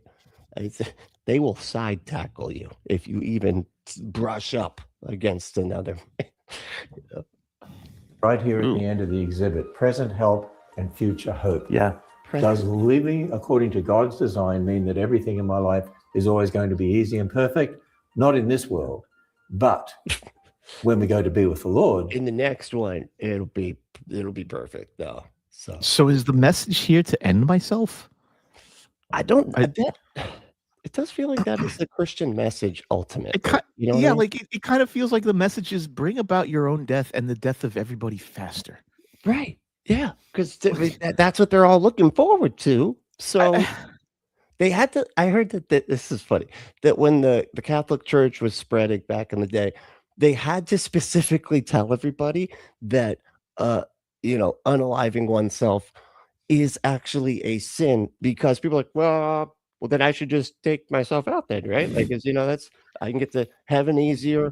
And my whole it's still a sin. I mean, yeah, even I think Catholicism makes it one of like the worst sins you can do. Yeah, but right, but an unforgivable one, right? Because the unforgivable sin, yeah. Right. So like, but if your message is, here's the thing, if your message coincides so strongly with the message of we should bring about the end of the world faster, perhaps maybe you should rethink the message you're spreading. Right. Rephrase it a little bit. Not a good message, it's kind of bad, I would say. No, as the people on X would say, it's not a good look. It's not a good look. Not a good look. No. Exactly. That's right. Wait, on ecstasy? Is it? People love the way everything looks on ecstasy. What are you talking about? Maybe. You're like, maybe. Everything changes. Amen. We also offer guests a little pamphlet they can take home with them. Just a little part of the exhibit. They can scan a QR code, learn more, get answers to questions they may have. And so More this QR has a little codes. bit. You'll have too much money. Yeah, way too much money. Way too much money. You could have done anything with this money. You built a fucking exhibit to shit on trans people. You could have given it to St. Jude's Children's Research Hospital. Right? You built this fucking exhibit instead. Like, and come on. The whole thing could have been an email. All right. This whole thing could have been an email and a YouTube video, if that. Maybe a TikTok short. Right. Yeah. Just add some dancing.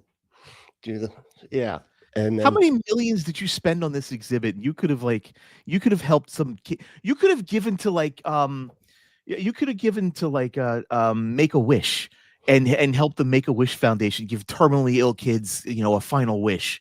No, you built this shit. Get the fuck out. Yeah, gonna build some anti-trans exhibit. You're such great Christians. Look at us. Shut up. To literally groom children to not be themselves. Jesus Christ. Of the teaching that's in the Radiance exhibit. Yep.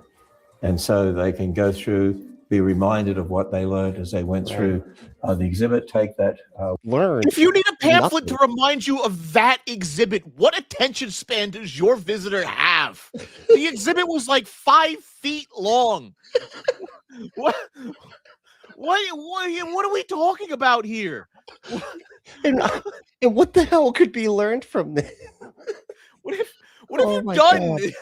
My bathroom is bigger than this exhibit. What are you talking about? A pamphlet? This is each one. It just tells you, walks you through. Fucking pamphlet for this? What the? Oh my god! To remind you of what you just saw. Hey, you remember that wall over there? Yeah. Well, here's a pamphlet to tell you the wall existed. Remember? Oh yeah, I remember that wall from 2 seconds ago. Jesus, what the hell? Christ. Unbelievable. With them, and I like what it says here. The promise of a renewed life in Christ is that one day we'll live with God forever as perfect reflections of Him. Yes. And right now, why? Why does the all-knowing, all-loving, all-fucking creator of everything want us to reflect Him forever? Why? Just tell me why. Give me one fucking reason why. I just want to know what does that mean? What does it mean to be the perfect reflection of the perfect thing? And Are we a mirror? What the fuck does that mean? I hate your worldview. It's so stupid. It's yep. Yeah, it's so just like nonsensical. Nothing means anything. It's literally just an exhibit of metaphors for stuff, and then made visuals out of it. Wow, I can't, Brentley. Why? It's like it reminds me of more like an art museum type of thing. Do you know what this boils this down to, Brentley? Do you understand what this boils this down to? To live as the perfect reflection of God for all eternity means we are a mirror factory, and God is just throwing out the defects. Yeah, basically, right? Why? And we'll all just be the same thing, right? If it's a perfect reflection, you can't have multiple perfect reflections, right? It can't exist. It has to all be the same thing. I hate this so much. It doesn't make any sense. Yet they're talking about your identity in Christ as being like, that's what I say. Like the word identity means nothing at that point. Because it's I just don't like, understand. Why? Why? Just tell me why. What the fuck? It's because they all hate themselves. That's what it is. They're like, one day I'm not going to be me. That's estrogen in India and grow some titties, boy. That's what I did. And that's how you stop. Yeah, exactly. That's how you stop hating yourself. They're like, no, you just need to lean into it harder. So you can imagine not being you once you go to heaven. Do you see why I don't visit this side of apologetics, Brentley? Do you see why? Because every little thing just pisses me off to no end. None of it makes sense. Definitely not. I can't believe they wasted the money for this. It's just you could have done anything with that money. You could have paid for a child's cancer surgery, and you built this fucking thing. What? I mean, Jesus. God. We're not perfect. Our sin nature wants to master over us every moment of every day. And that's where we need to continually look to God's word and judge what we think, believe, feel against God's word. And that's an aspect of what's happening today where a lot of young people are told, trust your feelings, but you can't trust your feelings because we have sinful hearts. Yes. Time out. No, stop. No. You literally explained to us that revelation is your feelings. How am I supposed to trust anything about this? Right. I know. They never, you have to trust your feelings about what you think the Bible means, but don't trust your feelings, though.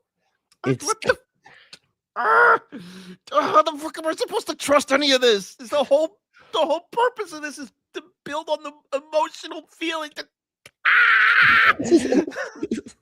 It reminds me of like when they say, "Oh, it's just your opinion about right and wrong," and it's not my opinion about right and wrong because I believe in God. And it's like, but it's your opinion about what you think right and wrong is because of what you think about your God. Like this is still just your opinion. How is it not? But yeah, I don't think they get it. You know, it's too complex. I don't like this. I want it to stop. I don't like this. Well, we are a little over time anyway. So, oh my God. I don't say anything else that makes sense. So, oh my God. No, we can finish it up. It's fine. Yeah? I just. This is a couple more minutes, I think. It's fine. Let's finish it up. It's so bad. And so that's what we want them to understand, that you can trust God's word. Amen. So, Alan, it's going to be exciting to see people come through this. It sure is. Can't wait. As they go through to be challenged and hearts and minds changed, lives changed, as they recognize that their true identity is in Christ. Because oh, damn it. This is literally identity politics. And hearts and minds. Oh my God, you're absolutely right. This is literally identity politics. Like literally, word for word, this is identity politics. It's just, the thing they hate, though. They're like, nah, but the thing they supposedly hate that they do all the time. Constant. Yeah. They're like, why does everybody got to talk about all this stuff? And meanwhile, they got a MAGA hat on and like a pro-Trump shirt and a Jesus tattoo. And, but it's everybody else's identity, though. I just want to wear pretty dresses and paint my nails, but no, I have to fucking listen to this shit. Not allowed. Not allowed. I'm not allowed. I'm not allowed. I gotta be a manly man. You got to be whatever manly man means for the culture at that time and place, and all that type of stuff. Even though that changes constantly, it's subjective, though. Somehow, it's subjective. It doesn't change. Minds change, lives change, as they recognize that their true identity is in Christ. Because, you know, today in the culture, a lot of young people are taught you can trust your feelings, but you can't trust your feelings. You just said that.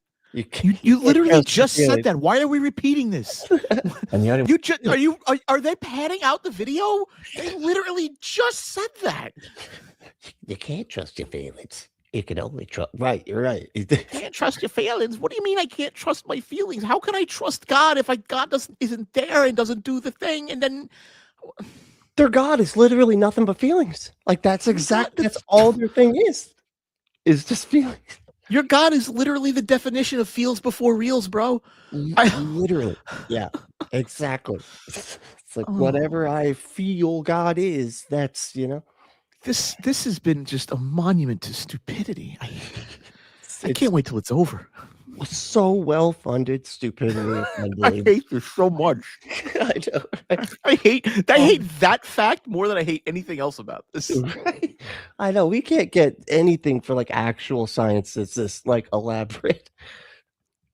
The way you know that is from Scripture, and that's what we want them to understand. We have sinful hearts, so you can't trust your feelings, but you can trust God's word. That's literally the 4th time he said that shit. This is bordering on like really insane fucking cult worship stuff now. Like, can't trust your feelings, can't trust your feelings, can't trust your feelings. Okay, I can't trust my feelings. So I guess I'll trust science then. No, you have to trust the word of God. How can I trust the word of God? Can I test it empirically? Because if I do that, it seems to change a lot. What's the actual opinion of God? Well, you can't really know that because you have a sinful heart. Well, then why the fuck would I even bother? It's like you can't trust it. All this boils down to you can't trust your feelings. You got to trust my feelings about what I think the Bible means, you know. But you can't trust your own mind. Trust my mind. I'm the one who mind the word. Just keep repeating your phrases, Ken. Eventually, somebody will bite into that hook and donate another $15 million to you because that's just how it works. I bet you that this costed about that much right there. Probably 15 million. Yep. For those 3 rooms. They're also not very like good with money, I think. You know, a lot of waste. No, there's no way. There's no way. Oh, there's somebody on YouTube that does breakdowns of AIG and the Creation Museum stuff. And they look at like the financials and stuff that they report. Oh my gosh, I can't remember his name. Yeah, he does he does like breakdowns of that and like how they've been having decreasing revenues and decreasing viewers, decreasing visitors year over year. Oh gosh, I wish I could remember his name right now. If anybody in the chat knows who I'm talking about, he does excellent work on breaking down I feel like AIG. Yeah, I think I know what you're talking about. I can't think of the name, but yeah. Oh, he does such great work. Because that and it's important work too, because like half of what Ken Ham is doing was like getting tax breaks and stuff for the you know the revenue or whatever that they would be putting back into the city and everything. So like it kind of shows they always get like all these tax breaks, all this stuff, and then don't deliver on what they're supposed to be putting back in. Our feelings change all the time, but God's word doesn't change, and it answers in Genesis. It's literally changed. It's like a lot. There's a new interpreted so much. How is there a New Testament if it doesn't change? My God. Creation Museum, the Ark Encounter, we stand on God's word, and that's what we want them to understand here. This is the foundation so you can understand your true identity and to look forward to that time when we will be perfectly reflecting. What is it? Like, look for yourself and you will find in the long run, not only hatred, loneliness, despair, rage, ruin, and decay, but look for, what is it? Look for Christ and you will find him, and with him everything thrown in. It's a C.S. Lewis quote. Pretty well known. I would absolutely cook C.S. Lewis in a debate. He's a fucking idiot. Yeah, it's pretty bad. The way that they all think he is like beyond genius is pretty hilarious, given how bad he is. Yeah, that's the other thing I don't understand. Why do these guys always latch on to C.S. Lewis so strongly? I think they think of him as like one of the original philosophers or something of like Christianity. He's a fantasy story writer. Right, like legit, yeah. I mean, I guess he had that one book, Mere Christianity, right? It's a terrible book. Have you ever read it? So bad. I've read parts, and I've gone through like a lot of the arguments that were from it. It's awful. Terrible stuff. And people will repeat them ad nauseum. People ad nauseum. Right. They do, and they don't hear how stupid the arguments sound. It's because they like the argument because it sounds good to them. Yeah, that's it. I mean, I think it's like because I could be mistaken, but like I feel like isn't like a bunch of C.S. Lewis stuff. Isn't it just Nietzsche? Isn't that the guy or Nietzsche? He does some Nietzsche stuff, but he also does a lot of arguments from what's the Christian like not Nietzsche. No, Nietzsche was like anti-Christian. Well, not anti-Christian, but not Nietzsche. I'm sorry. There's like the Christian one. God damn, like fuck, never mind. There's like the one Christian. Yeah, it's like an old-timey philosopher. Then a lot of the Christian arguments. Thomas Aquinas? Aquinas, thank you. Aquinas. Yeah. Oh, it's not even remotely related to Nietzsche in the slightest. No, that was my brain just swapping stuff out. Yeah.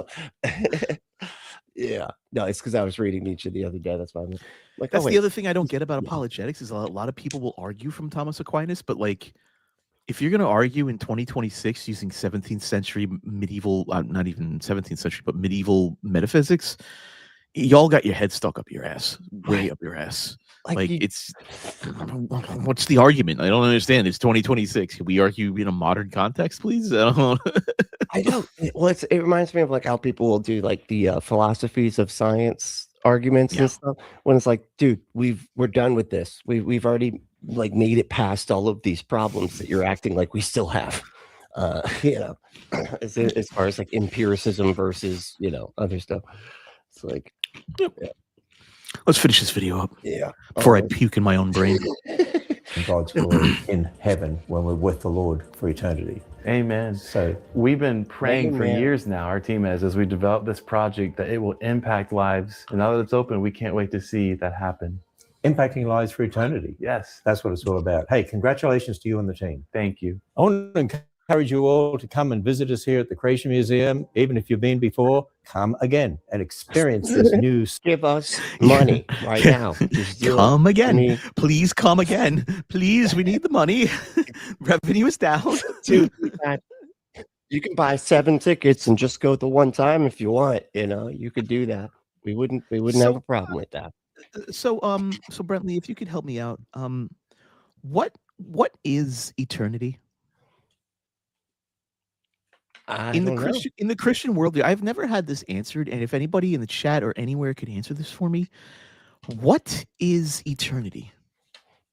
It's going on forever in heaven. What does that mean? What does eternity mean? How does that relate to me in my human time span? How am I supposed to understand that? What is the relation there that I'm supposed to understand what eternity actually is?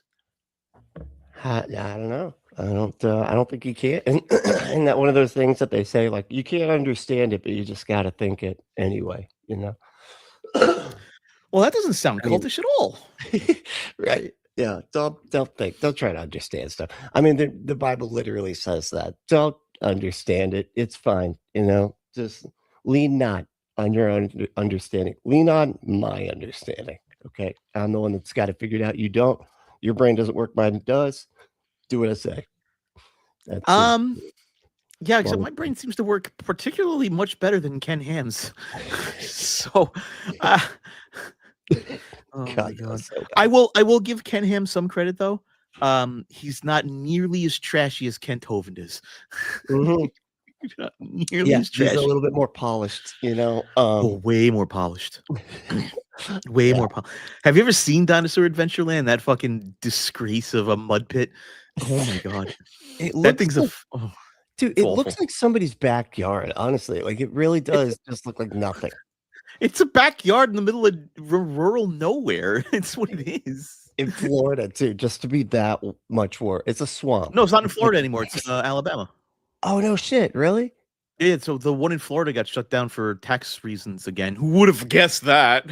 What? We don't even Yeah, have tax. he's in Lenox, Alabama now. Wow, I did not realize that. He's That was a while probably ago. really well. He's probably a wanted man here too. You know, there's probably a few other kids that got I don't know. I wasn't there to not That see message. the warrant. I don't know. right. Yeah, Matt. See, because he went to jail for 10 years. For 10 years. Oh no, that's well, he did Tax evasion. tax evasion. Like Tax an fraud. idiot. Wow. Turns out, I mean, you probably can get away with it now that they've basically gutted the entire federal government. But prior to that whole thing, you got to pay your taxes. Okay, they will come after you. I think what's really interesting is that the more I watch these creationist schmucks, the less compelled I feel to treat them fairly intellectually. You Right. know, it's like there are all these fantastic arguments against young Earth creationism. There are all these absolutely fantastic demonstrations of why young Earth creationism is impossible. And the more that they get ignored and the less that they have answers, the more I feel like it's just appropriate to just sort of shrug and ignore it. Because it's just not not ignore it in the sense of, oh, just let them do whatever they want, because they obviously want to infect schools with this nonsense. But don't ignore it then. But like from an intellectual point of view, like this is kind of like a solved problem. This is like there's nothing here. There's no real intelligence here. This is just blind faith masquerading as something that wants to be scientific. It wants to be seen as credible, and it's not. That's really what it is. I mean, 100%. It's like them just taking their faith, which is not scientific at all, because don't you have to have some kind of falsifiability, I would think, for things to be able to cause other things. And you can't just say that something causes everything and then not demonstrate that thing and just be like, well, it's there because everything has been caused by it. It's like, nope, that's not how. No, and it's so sad to just like to sit here and see these millions of dollars pour into institutions like this and just sit back and go, the Creation Museum makes exhibits that aren't about creation. It's so weird.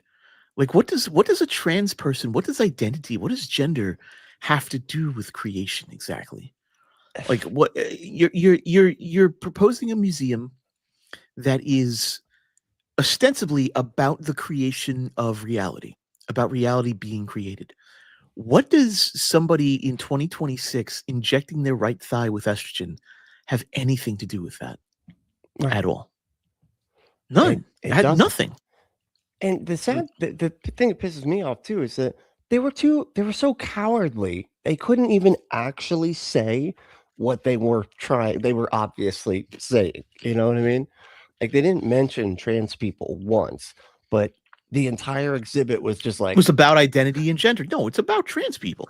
yeah, but they wouldn't say it, you know what I mean? Because they're that cowardly. Because I think they know that this is shitty, and it's just a shitty I thing think to they do. know. Yeah, I think at this point they know that the argument of attacking trans people directly fails multiple times and in multiple ways, because trans people literally don't do anything.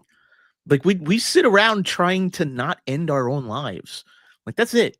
That's what we do. Like, we try to be happy. We try to enjoy our lives. We try to enjoy ourselves. And then so attacking trans people directly, generally the losing strategy, because when people start interacting with us, they realize we kind of don't do anything. Like we just sort of like have weird hobbies and just want to be left alone. Right. So they want to attack.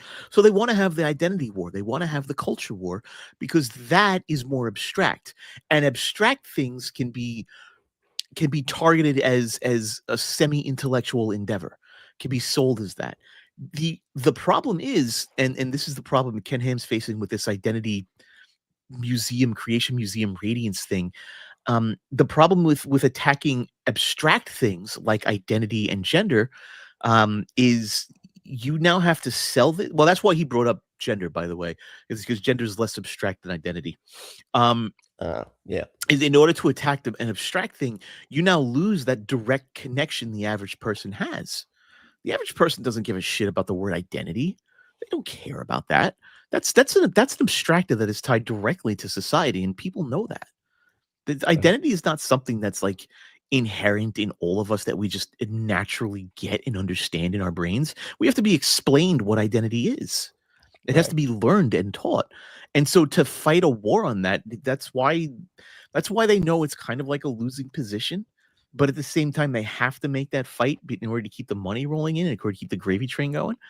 But that's also why they have to tie it to gender, because gender is something colloquially that's directly attributed to male, female, to sex, to gametes, that sort of stuff.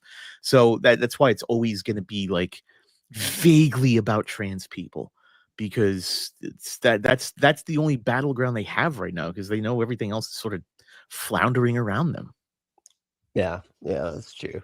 And it's just they've just become. I feel like it's a lot of it's just the right wing propaganda machine, just isolating on something and then just waiting to see like what clicks. And I don't know if you noticed, but they're still kind of hardcore on the whole anti-trans messaging, but they pumped the brakes a little bit on that over the past few months. Because they went really hard on the anti-trans thing, like getting into office and trying to like stop our passports from being processed or gender markers being changed. They went really hard on that, and they've got slapped down pretty hard in the Supreme Court, saying no, you can't stop this. Like, this is stupid. Their stacked Supreme Court, by the way, told them to fuck off. Right. And they've pumped the brakes a little bit on that. They're still anti-trans. They're still strongly anti-trans, but they've definitely pumped the messaging back a little bit, maybe realizing where the boundaries are. So it's kind of nice losing. To see that. It's great, honestly, because they kept losing. They would like the people that were like obsessively pushing the anti-trans messaging, they would lose. They would lose their even if they were like promoted by Trump himself, they would still lose. And so I think they figured out just immigrants. That's the thing. Brown people. It's the brown people. They scare the white people. So much scarier than the white person or than the white person. So my roommate Dan's in the chat. He says, "Tell them about the Jehovah's Witnesses you had come back to the door, Felicia." Oh, come back to the door. They came. That means they had left and came back multiple times. What?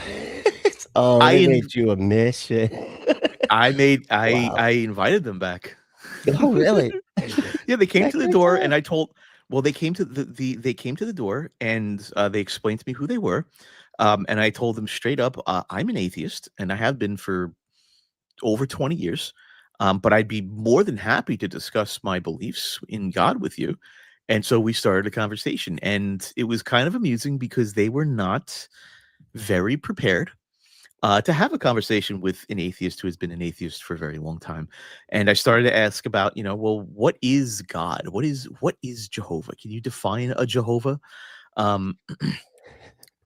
They don't define it. And when they do try to define it, I point out, well, that definition's contradictory. You don't want to go down that path. Really? So they left, they come back, they leave more promotions. They do this several times. And eventually, I don't know who the head guy of Jehovah's Witnesses sects are. I don't really care. But it was like, the head pastor of whatever organization that they were part of came to the door with the guy who made me his mission. And they came back like 4 or 5 times. And I was like, guys, well, I had to explain to him. I kept explaining to him, like, I have been blacklisted by the Jehovah's Witnesses before. Why are you coming back? Like, this is a bad idea. Eventually, Dan gets so pissed off at them. He's like, "Can you stop coming here? I swear to God!" He starts screaming at them. I'm like, "Yeah, we're just messing with you guys. Get out of here!" Like, I don't know if like Dan's gonna like pull a machete on these people or what's going on. That's do the heretic thing. Yeah. Like that movie, Heretic. Dr. Kip Davis, JW's never come back to my house. I just explained to them I was an atheist and had been an atheist for 20 years. I don't know why they came back. I literally don't know why they came back. I didn't invite them back that first time. I said, I don't believe in your God. I don't care. When they came back, I'm like, all right, well, now I'm going to play with you. Like, right. Was it the same people? Because I heard yes, it was the same group. Okay. The first time, the first couple of times, it was the same.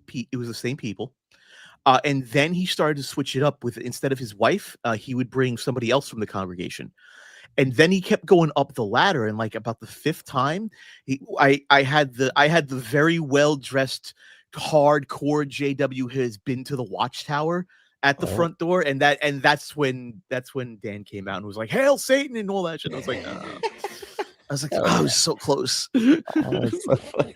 So I had Drusilla said I had JW come in once, and I was very nice. Next time they came, I started to argue with them.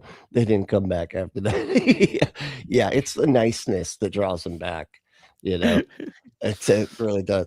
But yeah, once you start getting combative, yeah, they bail. They'll say, "Get the fuck out." That's exactly what he said.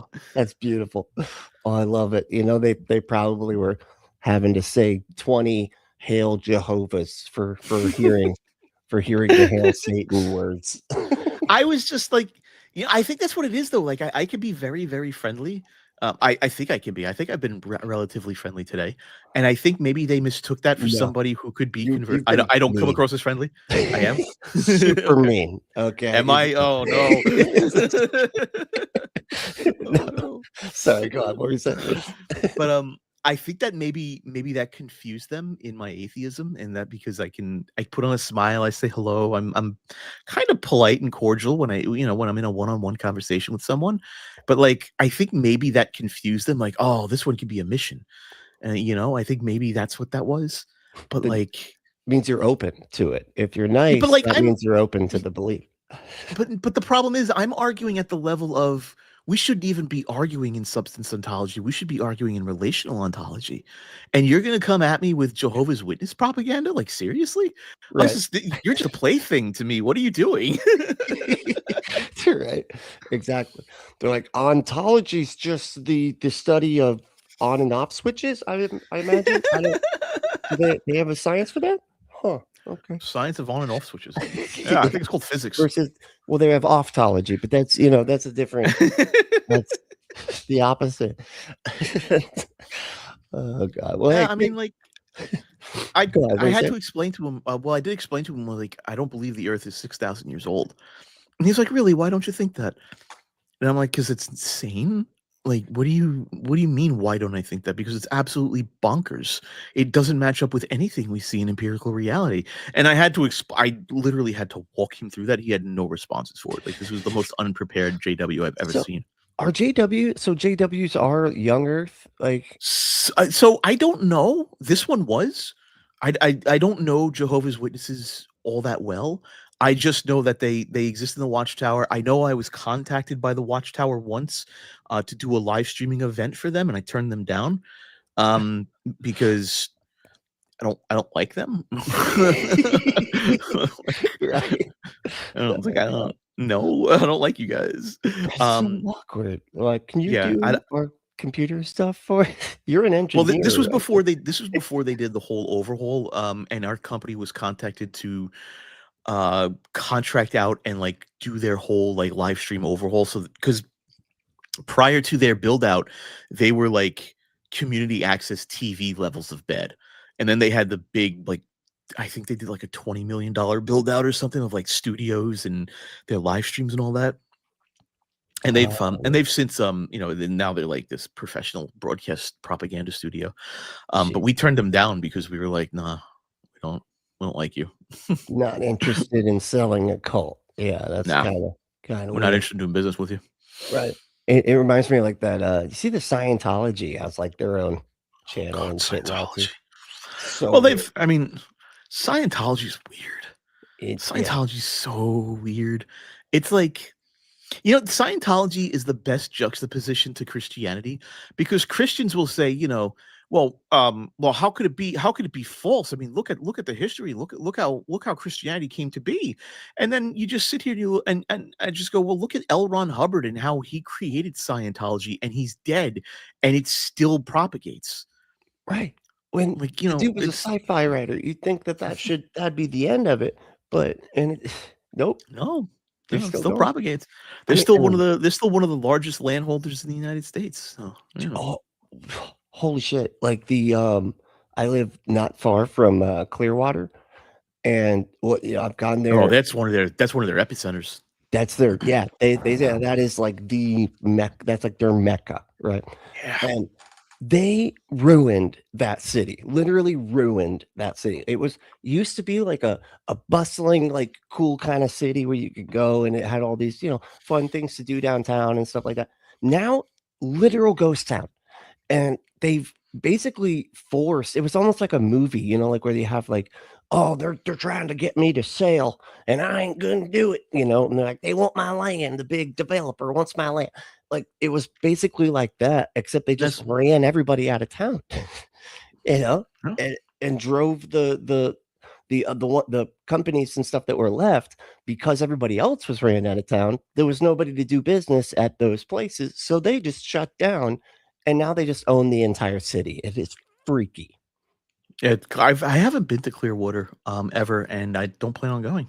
Yeah, it used to be super cool, and then now it's just a ghost town. It's so weird, and they like walk around, and they won't talk to you either. They like dress like their little airport like people, like, little pilots on it, and you'll be like, "Hey man, how you doing?" And they'll just like stare at you, and you're like, could you at least just ignore me? Don't stare as you don't respond. That's so weird. Well, the only time they ever a hardcore Scientologist ever speaks to somebody outside Scientology is when they're trying to do that. Oh my God, what is that called when they make you hold the metal penises and they tell you your thetans are wrong? Clear. I just had it. It's like the clear. No, not clear. That's what you get when you do it a bunch. You go clear or whatever. I don't know. I know what you're talking about. That's the only time they ever talk to somebody outside of Scientology. It's a weird cult. I don't like it. That's so strange. They're not allowed to talk to them. But I mean, I guess since they have the entire city, they're the only ones there. So enjoy your city. I mean, it's weird.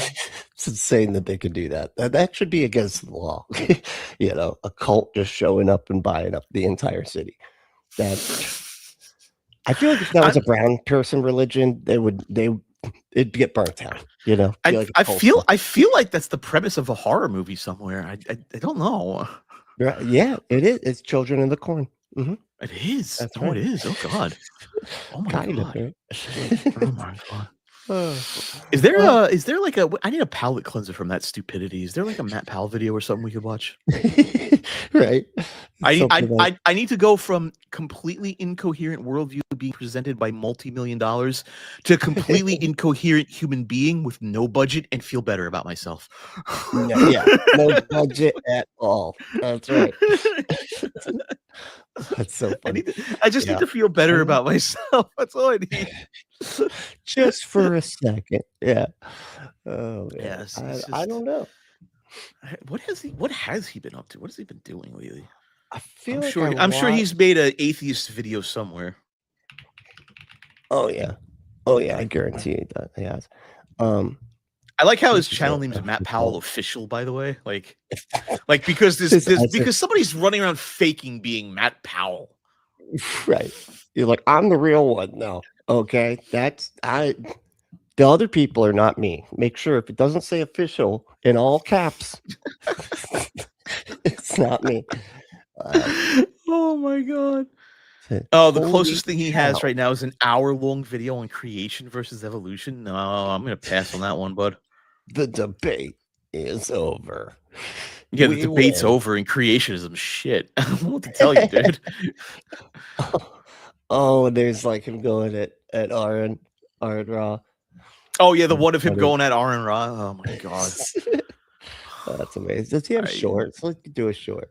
Does he have a short or something? Yeah, let's see if he's got a short going on. See if you could do one of those.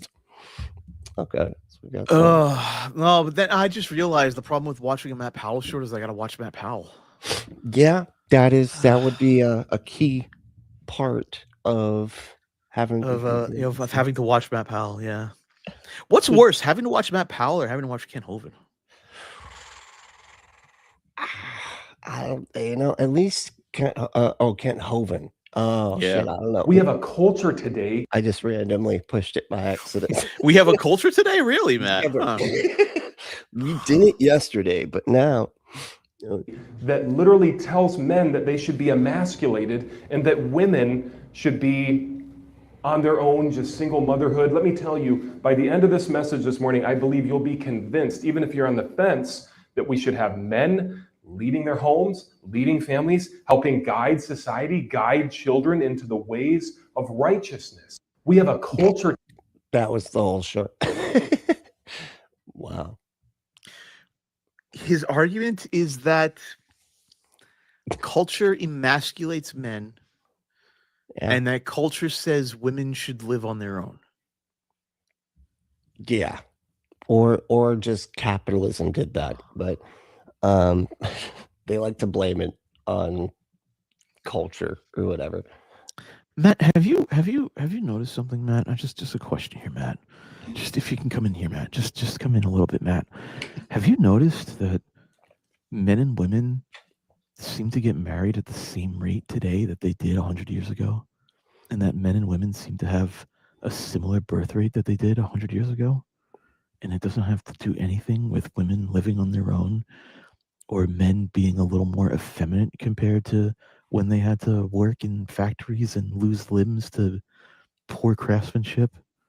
That couldn't be. No. Do you think maybe the relationship between men and women has more to do with putting penises in vaginas than it has to do with anything a culture says? Do you think maybe that's it, Matt? I think so. Do you think maybe, Matt? Do you think maybe you're kind of an idiot? Because I think you are. Yeah, I think just a little bit. Yeah, and I would say too that capitalism, like the reason it's so funny, it's like they'll sit there and capitulate to these ultra wealthy capitalists like crazy and make it so that our reality or our living life is basically untenable without two people working in a household if you want your kids to eat food and stuff. So here's what's really weird to me. Here's what's really, really weird to me. The idea of a man going out and working on his own to provide for his family is strictly an industrial revolution event. If you go pre-industrial revolution, men and women worked a lot. They just didn't go out to factories. Men went out, did the men thing. Women were working in the home. The men worked the fields. Women worked in the farm. They did the farmstead stuff. They built stuff to sell at market. Huh. They made pies. They made quilts. They did all of this stuff. They contributed quite almost equally to the economic foundation of the family unit. And then prior to the Americas, women were just pretty much equally as important. They weren't given social status, but they were pretty much equally as important. Women living at home and raising a family while men went to work and did the manly work stuff is an industrial revolution invention. Huh. So, okay, that's fascinating. Yeah, I didn't realize that. Until they all went off to war. And then, until they went all off to war and died and fucking died, and women are like, well, I guess we got to work. So we're doing this now. Yeah. Since there's no men anywhere, I guess we got to, put on my red bandana and the whole argument that men need to lead the family and men need to be the providers of the family is such a shit argument because women are fully capable human beings.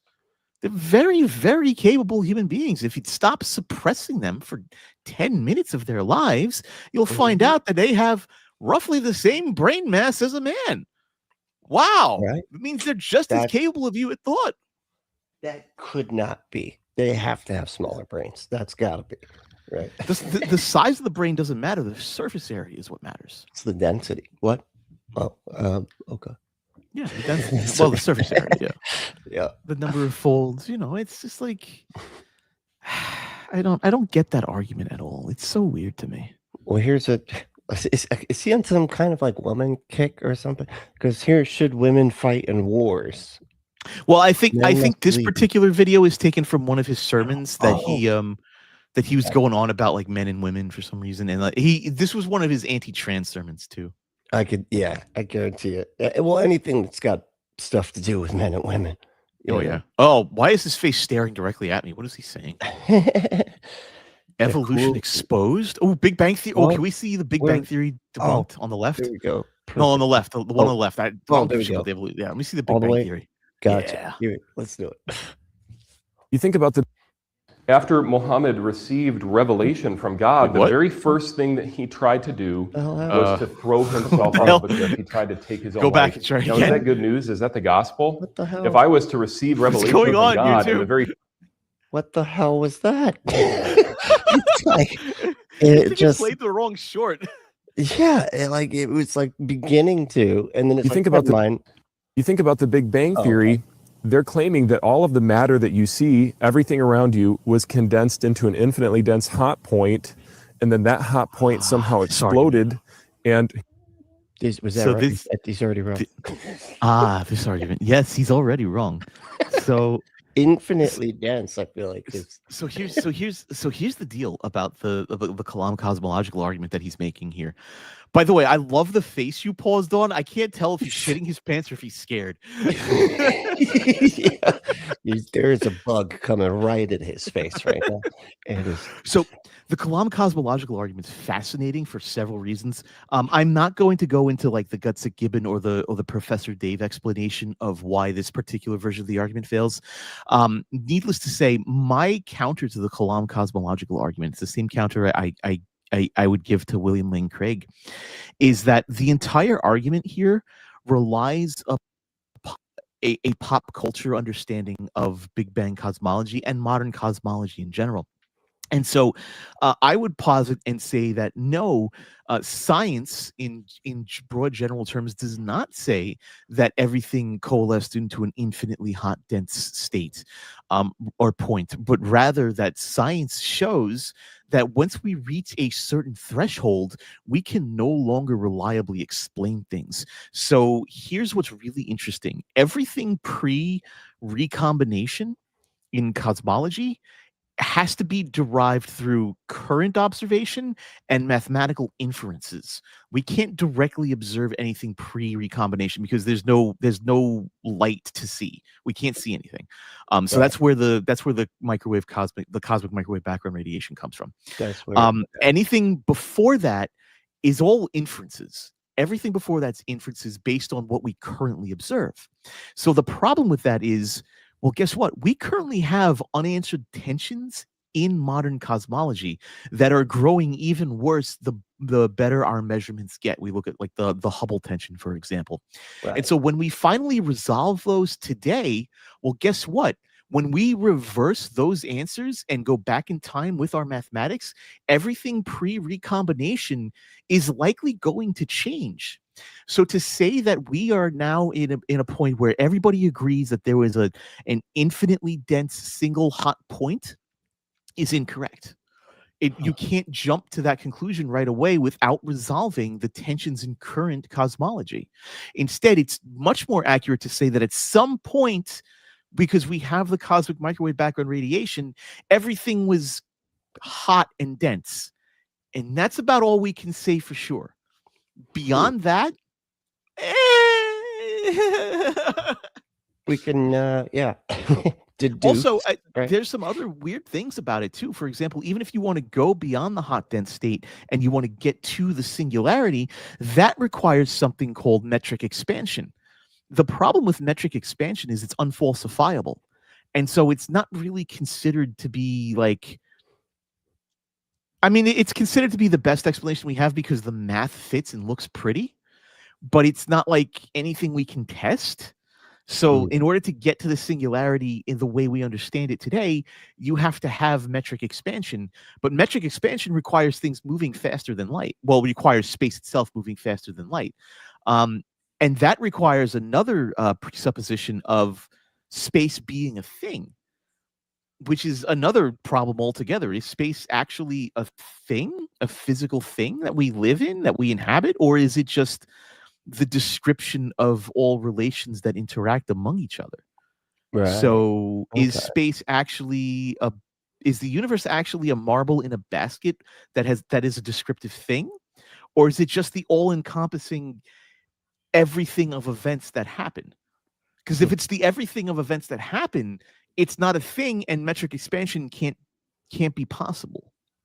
So you have to, there's so much you have to prove to get to this argument to begin with, that you shouldn't even be making the Kalam cosmological argument if you're being intellectually honest. If you're being hygienic about how you approach the question, you can't even get to the infinitely hot dense state in singularity. You can't even get there to make the argument. So like, I don't know. Yeah, well, because and that's the funny thing is, the way you're describing it, I don't think he understands any of that. I think the way he thinks it works is this is the official take on all of science. This is the official take that we filed with NIST, and this is how it happened. Damn it! Yeah, that's it. And then we just all stop because that's how science works to him. It's just we've already decided that, so we stop testing it and move on. Yeah, and I'm sorry if I'm getting a little too passionate about this stuff and a little too nerdy about this stuff, but how it's just so weird to me because how can you even make the argument that the singularity was a real thing when it's all based on inferences and mathematics that could change and could be interpreted completely and wildly differently when we resolve the tensions in modern cosmology? How can you assert that? I don't understand that. It's an unjustified assertion. Yeah, because see, and that's what it is they want us to be doing what they do, which is, but I've already decided this is how it is. Yeah. It's and I'm with 100% certainty. There is no ands, ifs, or buts about it. There was a singularity. It had to be. We're done. And then just die on that hill. But that's not how intellectually honest people work. They shouldn't be anyway. Yeah, if you're going to make the argument, then if you're going to make the argument to me, you need to prove everything else that comes before you even get to the singularity, right? For me to even accept the premise that you're presenting.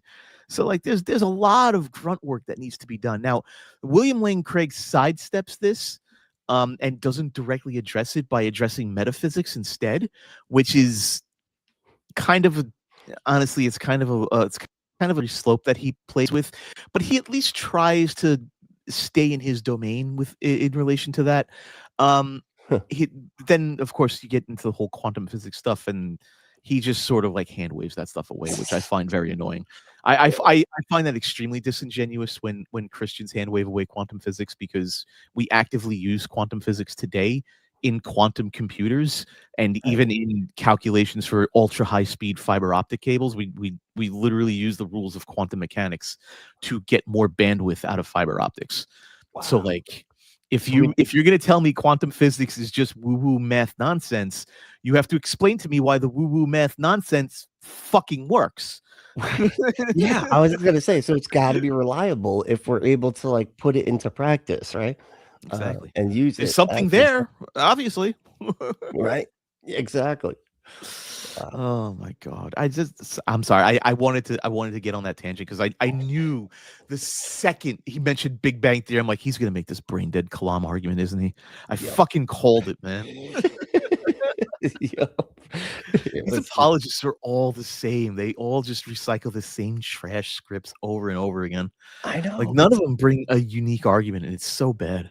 It's crazy that they work like that. It's just have some originality, Jesus. My third wife had a quantum bikini and it worked. A quantum bikini. So quantum bikini sounds like a punk band. Oh, we need to make that quantum bikini band. Yes. Quantum bikini and the Oh no, you'd bigger be really bottoms. awesome. You'd be really awesome because because it's like the superposition thing. The first cover of the album could be one of those holograms. So like the girl with the bikini could be like naked and clothed at the same time. Oh yeah, it's like That'd you be turn it awesome. and you go blip, Yeah, blip. yeah, yeah. I remember that. That would be cool. That'd Hell be the yeah. ultra retro punk aesthetic. Right. Oh, that's so good. Hell yeah. It created time, space, and nature. But the fact of the matter is that would be a violation of the laws of thermodynamics. You don't get order out of chaos. Not only that, you can't get something from nothing. What? Okay, so we got two. Well, hold on. See, that's We got 3 or 4 different statements in that one. Holy shit. Yeah. So you can't get something from nothing. Okay, I'll grant that. I don't care. Sure. Because I don't believe we live in nothing. I don't believe nothing is a thing that ever existed or ever would exist. I think it's logically incoherent to postulate to even state that philosophical nothingness could even conceivably exist. I don't think it's a coherent statement. Because nothingness has to be in context with something else, right? Like here's the thing. Nothingness would logically have to entail absolute zero. Absolute zero is impossible. So you can't have it. Right. Nothing. Yeah. So it just makes no sense to me. That argument is just one of those. That's a weaker counter to the nothingness argument, but it's one of those things that is a quick go-to I have.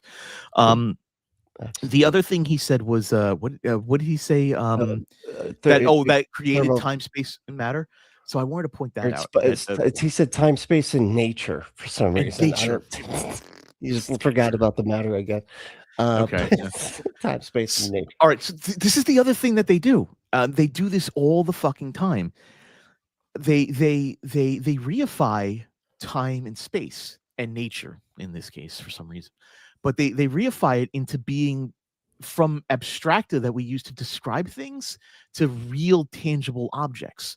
Let me ask you this, Brentley. What is time? What is time? What is time? It is the relation between events. Okay, I like that answer. Right? It's relation between events that happen in a particular order, I guess. Okay, that's a pretty smart answer. That's better than most answers you'll get from people. Most people will just be completely and utterly stumped. What?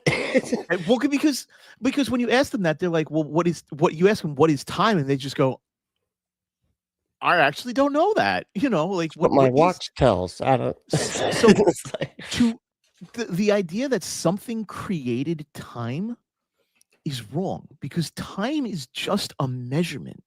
That's all time is. A time has never been a thing. It's a relation between events that and observers and events. That's all time is. Time at the most basic quantum levels probably doesn't exist, and it's more of an emergent phenomenon between the relation between quantum events. That's all time. Like to say time was created is to state that time exists tangibly. Right. Well, okay. So from what I understand, like, because people say there are, it's like the way it's described, but I've always heard it to where it's like, they'll say, "Oh, time came into existence, right, at the Big Bang," but like that wasn't really what they meant. They just meant those were the things came into existence that we use to measure time. But even those didn't come into existence at the moment of the Big Bang. right, or began to come into existence, I guess, right? But like, if you didn't have any of the things that we use to measure time, then you can't have time, and that's usually what that they were saying. Like that was like Neil deGrasse Tyson was saying that's what that was meant when they said that. It's not that the thing that is time came into existence. It's just the shit that we use to measure time began to exist. The concepts that would the abstract that would later we would form into abstract concepts can be measured to a certain point. That's all that means. Right. So it doesn't mean that time poof. No, it doesn't mean that. How could that even be? Like, it's just, it's really strange to be like, no, there was a time before time existed. It's like, what? How? And well, and that's why you end up in these really strange situations when these apologists will say, "Well, God created everything before time." But like, well, how the fuck can He do that when creation is an event that requires time? It requires chronology. Right. Like, what do you mean? Literally, it happened in days, according to the Bible. Like, It happened in days. Like, what? how So did does you have- time supersede creation? I don't understand. right.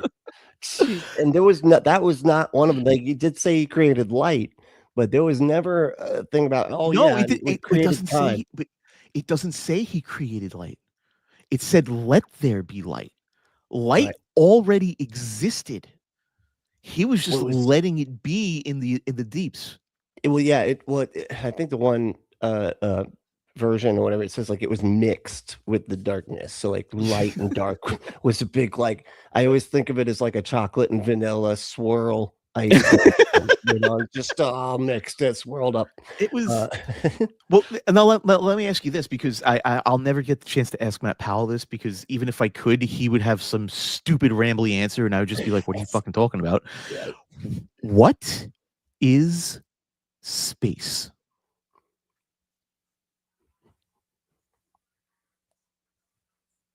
The third dimension where things exist.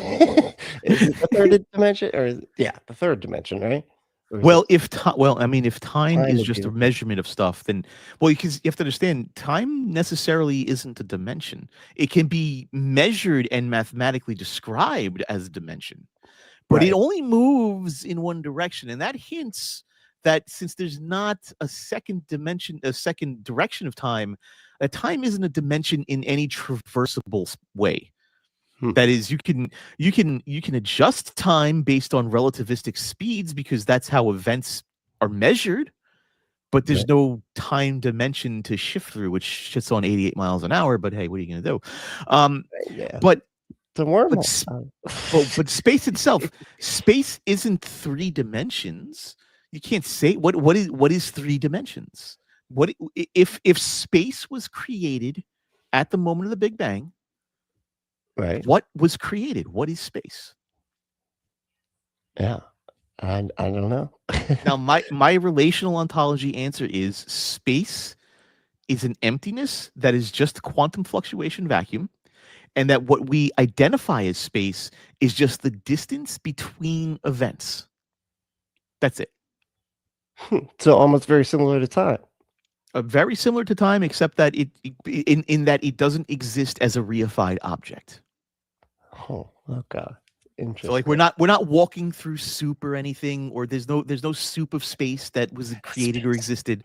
It's just, it is what it fucking is. Like, we exist in this, and the only things that are real are fucking us. Like, that's it, man. Like, we're not actors on the stage. We are the stage. We are part of the stage. Right. Yeah. Yeah, man. We are the universe expressing itself in a way that can evaluate it. It's an interesting way to put it. It's much more poetic than anything Matt Powell's gonna fucking say. Right. I think that's an Alan Watts line. And energy can only be converted. It cannot be created or destroyed. That's the first law of thermodynamics. Time out. In a closed system. Matthew, if energy cannot be created or destroyed, how does your God create it, and how is He going to destroy it at the end of time, Matthew? How is He going to do it, Matthew? How does it work, Matthew? How does it work? That means it's always existed. It didn't need to be created because it couldn't be created. So therefore, no God. Jesus. Oh, the other one too was the complex. It was could go from order to disorder. That was the other one that he was talking about, thermodynamics. Disorder to order.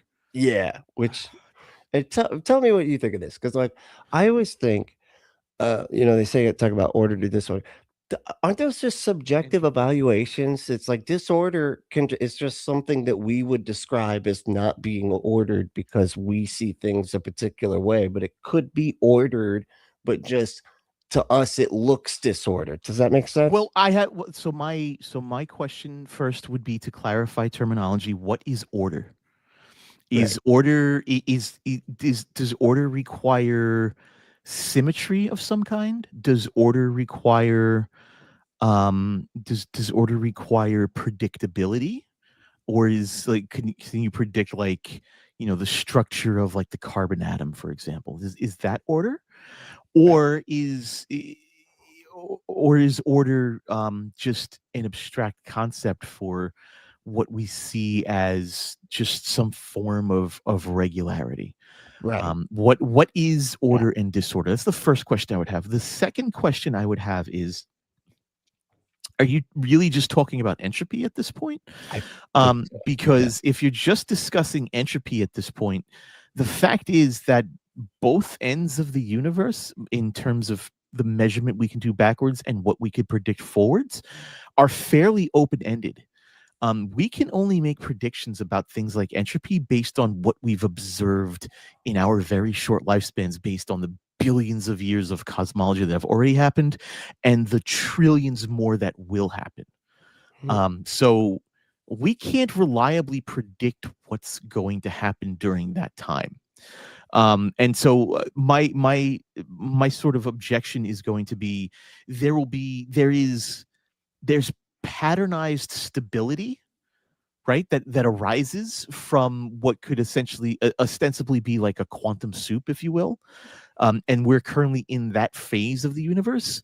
But then once energy sort of peters out, it could be that we don't see order anymore, that we just sort of see this degradation back to a quantum soup, where we could then have, we could have the nothingness, quote unquote, of quantum vacuums, and then a new reality could arise out of that eventually.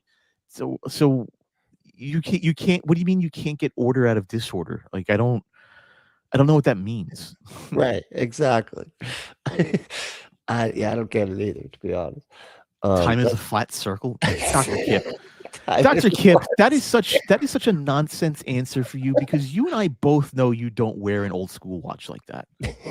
Right. You and I both know you're an Apple Watch guy. Right. It's what was it? It's 64, right? That's everybody knows time. I don't know how old on the internet you actually are, Brentley. How internet old you are? How long have you been on the internet? How long have I been on the internet? Yeah, how long have you been on the internet? As a character on a show? I mean as a human being, like as somebody who uses the internet.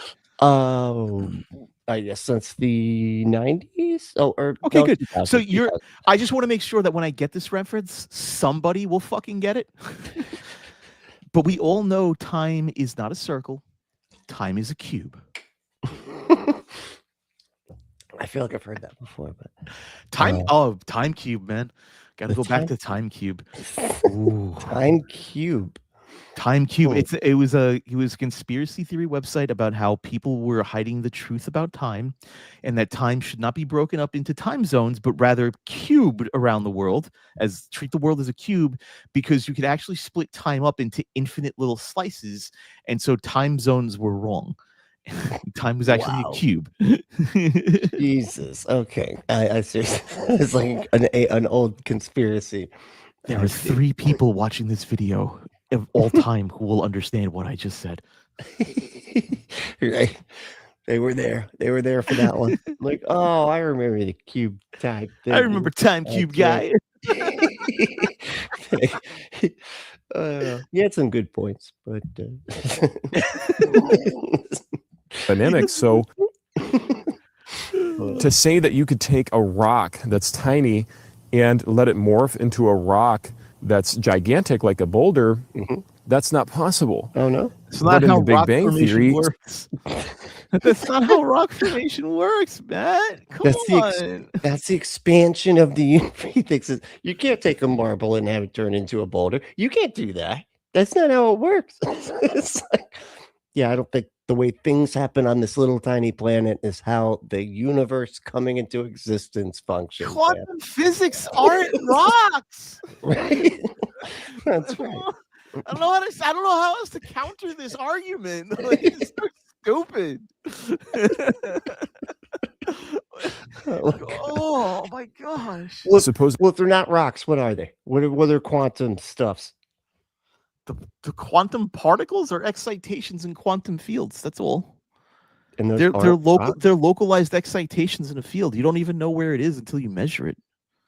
And even then, you can't know everything about it. The Heisenberg uncertainty principle says you can know its position, its speed, or its spin, but you can't know all three. It's a three-body problem. Yeah. Look at you being all intelligent, Brentley. Yeah, I watched that show. That's all. It has nothing, but It's a decent it has show. nothing to do with but it has nothing to do with rocks. I don't get it. It's like that. It's not the same thing. Like a rock is a rock in the most basic form. In the most basic way to describe this is the statistical coherence of countless particles aligning together. That's all a rock is. It's not, but it's. So it could expand. Okay. No, it couldn't, because couldn't that would break the pattern if it was expanding like that. Oh, That okay. would break the pattern, and the laws of physics, like things like the weak nuclear force and gravity would have to cease to be. Huh. I guess I don't know much about quantum physics. I'm going to be honest.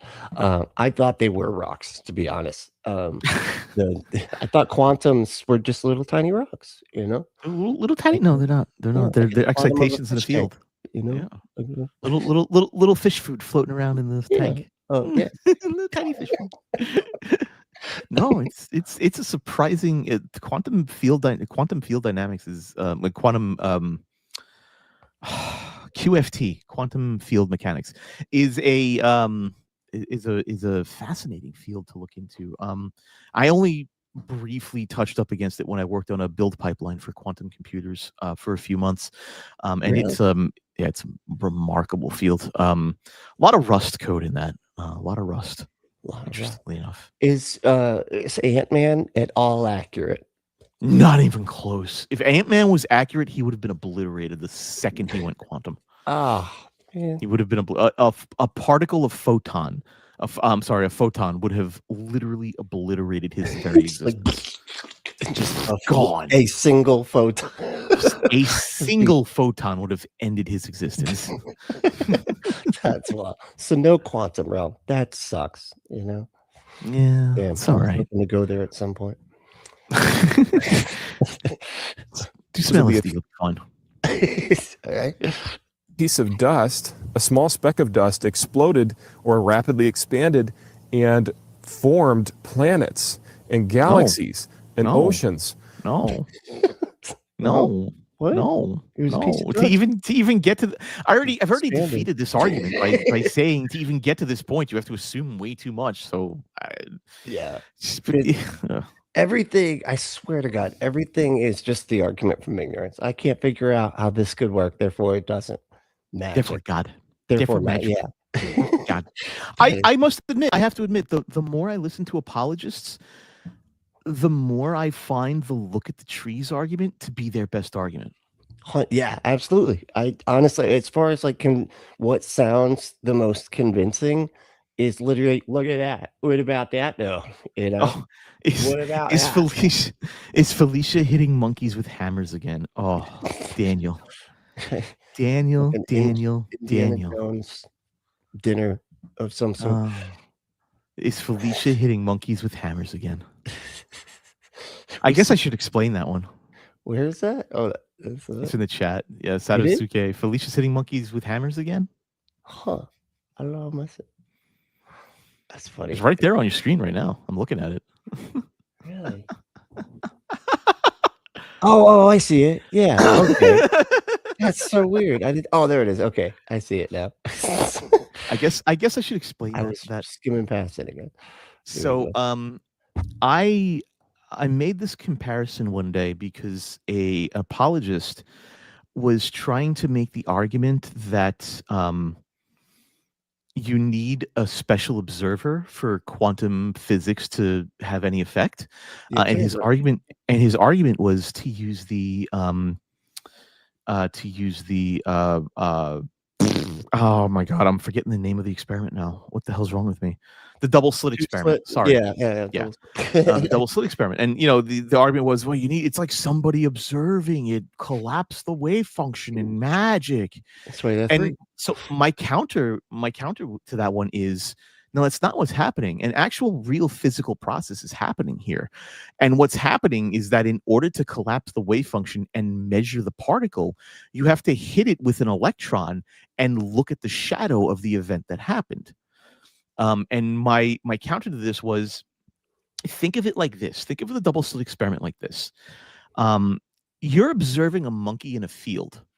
The monkey's going to do something. But until the monkey does something, it does everything. And you don't know what it's doing.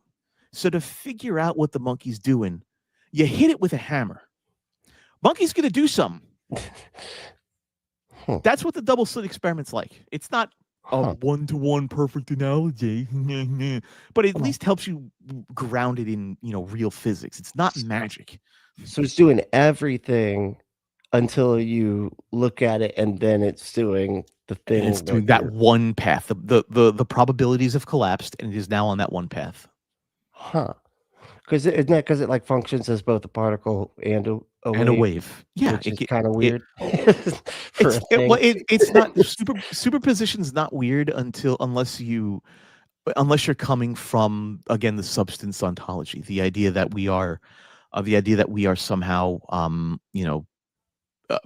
everything behaves exactly as it does at the macro level, and that's not true. And we've proven that time. Bell's inequality theorem proves that that's just not the case. That we're actively developing a new mode of logic called quantum logic to account for the various modes that exist within quantum field theory, because classical logic, the classical Aristotelian logic, just doesn't hold.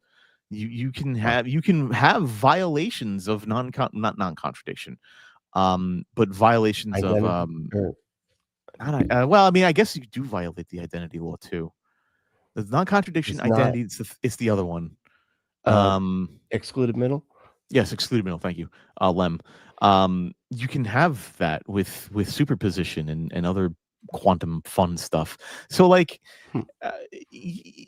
which is one of those things I bring up with presuppositionalists all the time, and they never have a good answer for me, and I just sort of shrug and go, well, fuck off, I guess. But like, you have like this. With the transcendental. That's every time. Yeah, the tag. Tag's so stupid. Tag's so it's dumb. The worst. It's one of the worst arguments. It just, what it always reminds me of whenever I hear that one. Did you ever watch Cheers? Yes. Okay. Everybody knows your name. Right. And remember Woody was the Bart. Well, and before that was Coach. And this dude would interact with both of them. But like this dude would come in, he had like the hat, and he was like, they called him the Flim Flam. And he would do this thing where he'd be like, hey, I need change for this 20, and like, hand me back, and they would, oh, no, now I need the 2 here. You know what? Take back the 5 and do the, and it's like meant to confuse him until he just walks off with way too much money because, he screwed, just like tricking him using all these little, like, flim flam shit. Yeah, little word games. Yeah. Yeah. And I'm like, that's it. That's what the transcendental is. That's what Matt Powell does. Yeah. Right. Yeah. I mean, the transcendental. Well, that's the transcendental argument in Van Tillian presuppositional apologetics is intentionally vague word soup, in order to get around. Because at the time Van Til created presuppositional apologetics, he was at the throat of traditional academia. And traditional academia told him, no, you really actually do need to define your terms and stick to those definitions. And he ended up creating presuppositional apologetics and working with Westminster, specifically to get around that, to get around the demands that he define anything, really. And that's really what it comes down to. Wow. That's wild. Yeah, if you ever have the displeasure of reading Van Til, I apologize, like on like humanity's behalf. Like if aliens ever come down here and read Van Tillian presuppositional apologetics, I apologize on humanity's behalf. I really do. I feel It's like I gotta go it's read bad. it. It's that bad. I feel like I need to go read it now. And I always wondered where those, where all those types of arguments came from. It's But well, the worst part is it's not entertaining bad. It's No. like lost in the It's bad. definitional soup bad. It's like, oh, Which- it's if a medical journal could be a slog to go through for somebody who isn't dealing with medicine, this is like a slog for an actual professional philosopher to go through, because it's just like, what the fuck are you talking about now, you asshole? it's purposefully like overly complex. It's Yeah, purposefully it's meant. It's very purposefully built to defend outside criticism. The Mhm. problem is, as soon as you step inside with presuppositional apologetics and you start looking at how how the straw house is built, it absolutely could just be lit on fire and you can just walk away. It's utter trash. Right. Yeah, I could see that. Oh, Matt Powell. My friend, Darwinian evolution You and don't have a Big Bang friend. cosmology is Yes. all a big farce. It's not true. You think about the Big Bang. Oh, that was it. Oh yeah. It's all a big farce and it's not true. What? How is? I don't It's a biological understand how thing. you can jump to the Kalam cosmological argument and asserting that Big Bang cosmology with metric expansion leading to a singularity is not true, and then jump to, by the way, Darwinian evolution's false. How do you get from point A to point B? How did you do that? It's not even the same field. Like he's literally traversing fields of study and not realizing that he's talking about multiple fields. He's managed to simultaneously shit on evolutionary biology, cosmology, and quantum physics Yeah.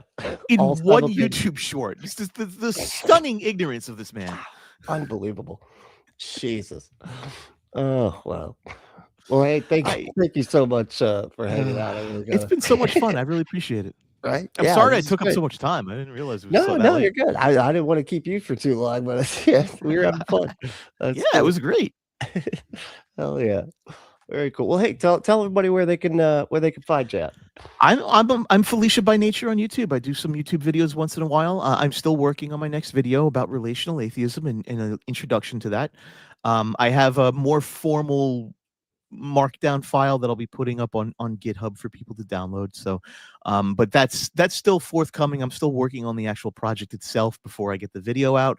And my videos are not weekly. They're not bi-weekly. They're not even monthly. They are when I get to them and when the conversation is interesting enough. If the conversation is not interesting to me, if it's just another piss poor Islamic apologist gish galloping all over the place, I don't care. I care about like unique arguments. I care about real stuff that is brushing on the edge of intellectualism and academia. I'm interested in that stuff, and so it's a very, very niche channel that I have, and I'm okay with that.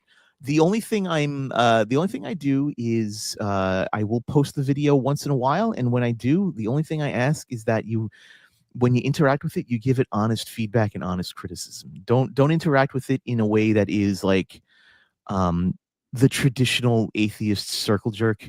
I don't like it when people are just like, haha, isn't Christianity stupid? It functionally, it is demonstrably not stupid because a vast majority of people believe in it.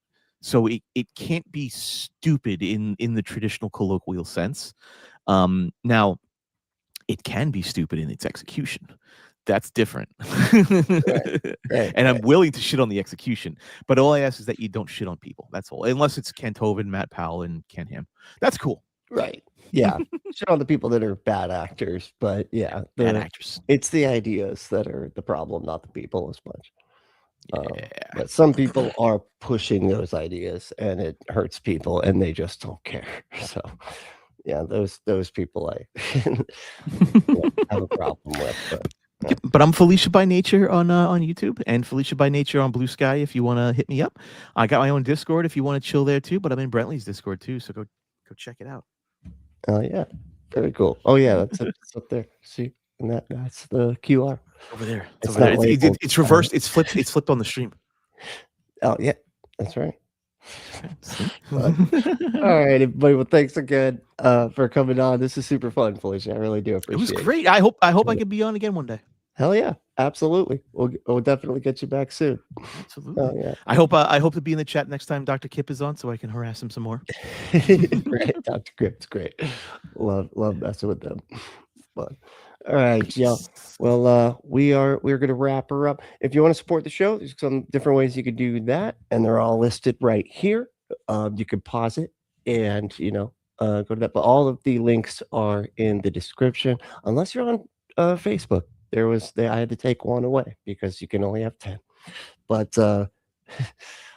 thanks so much for hanging out and watching and interacting. I really do appreciate it.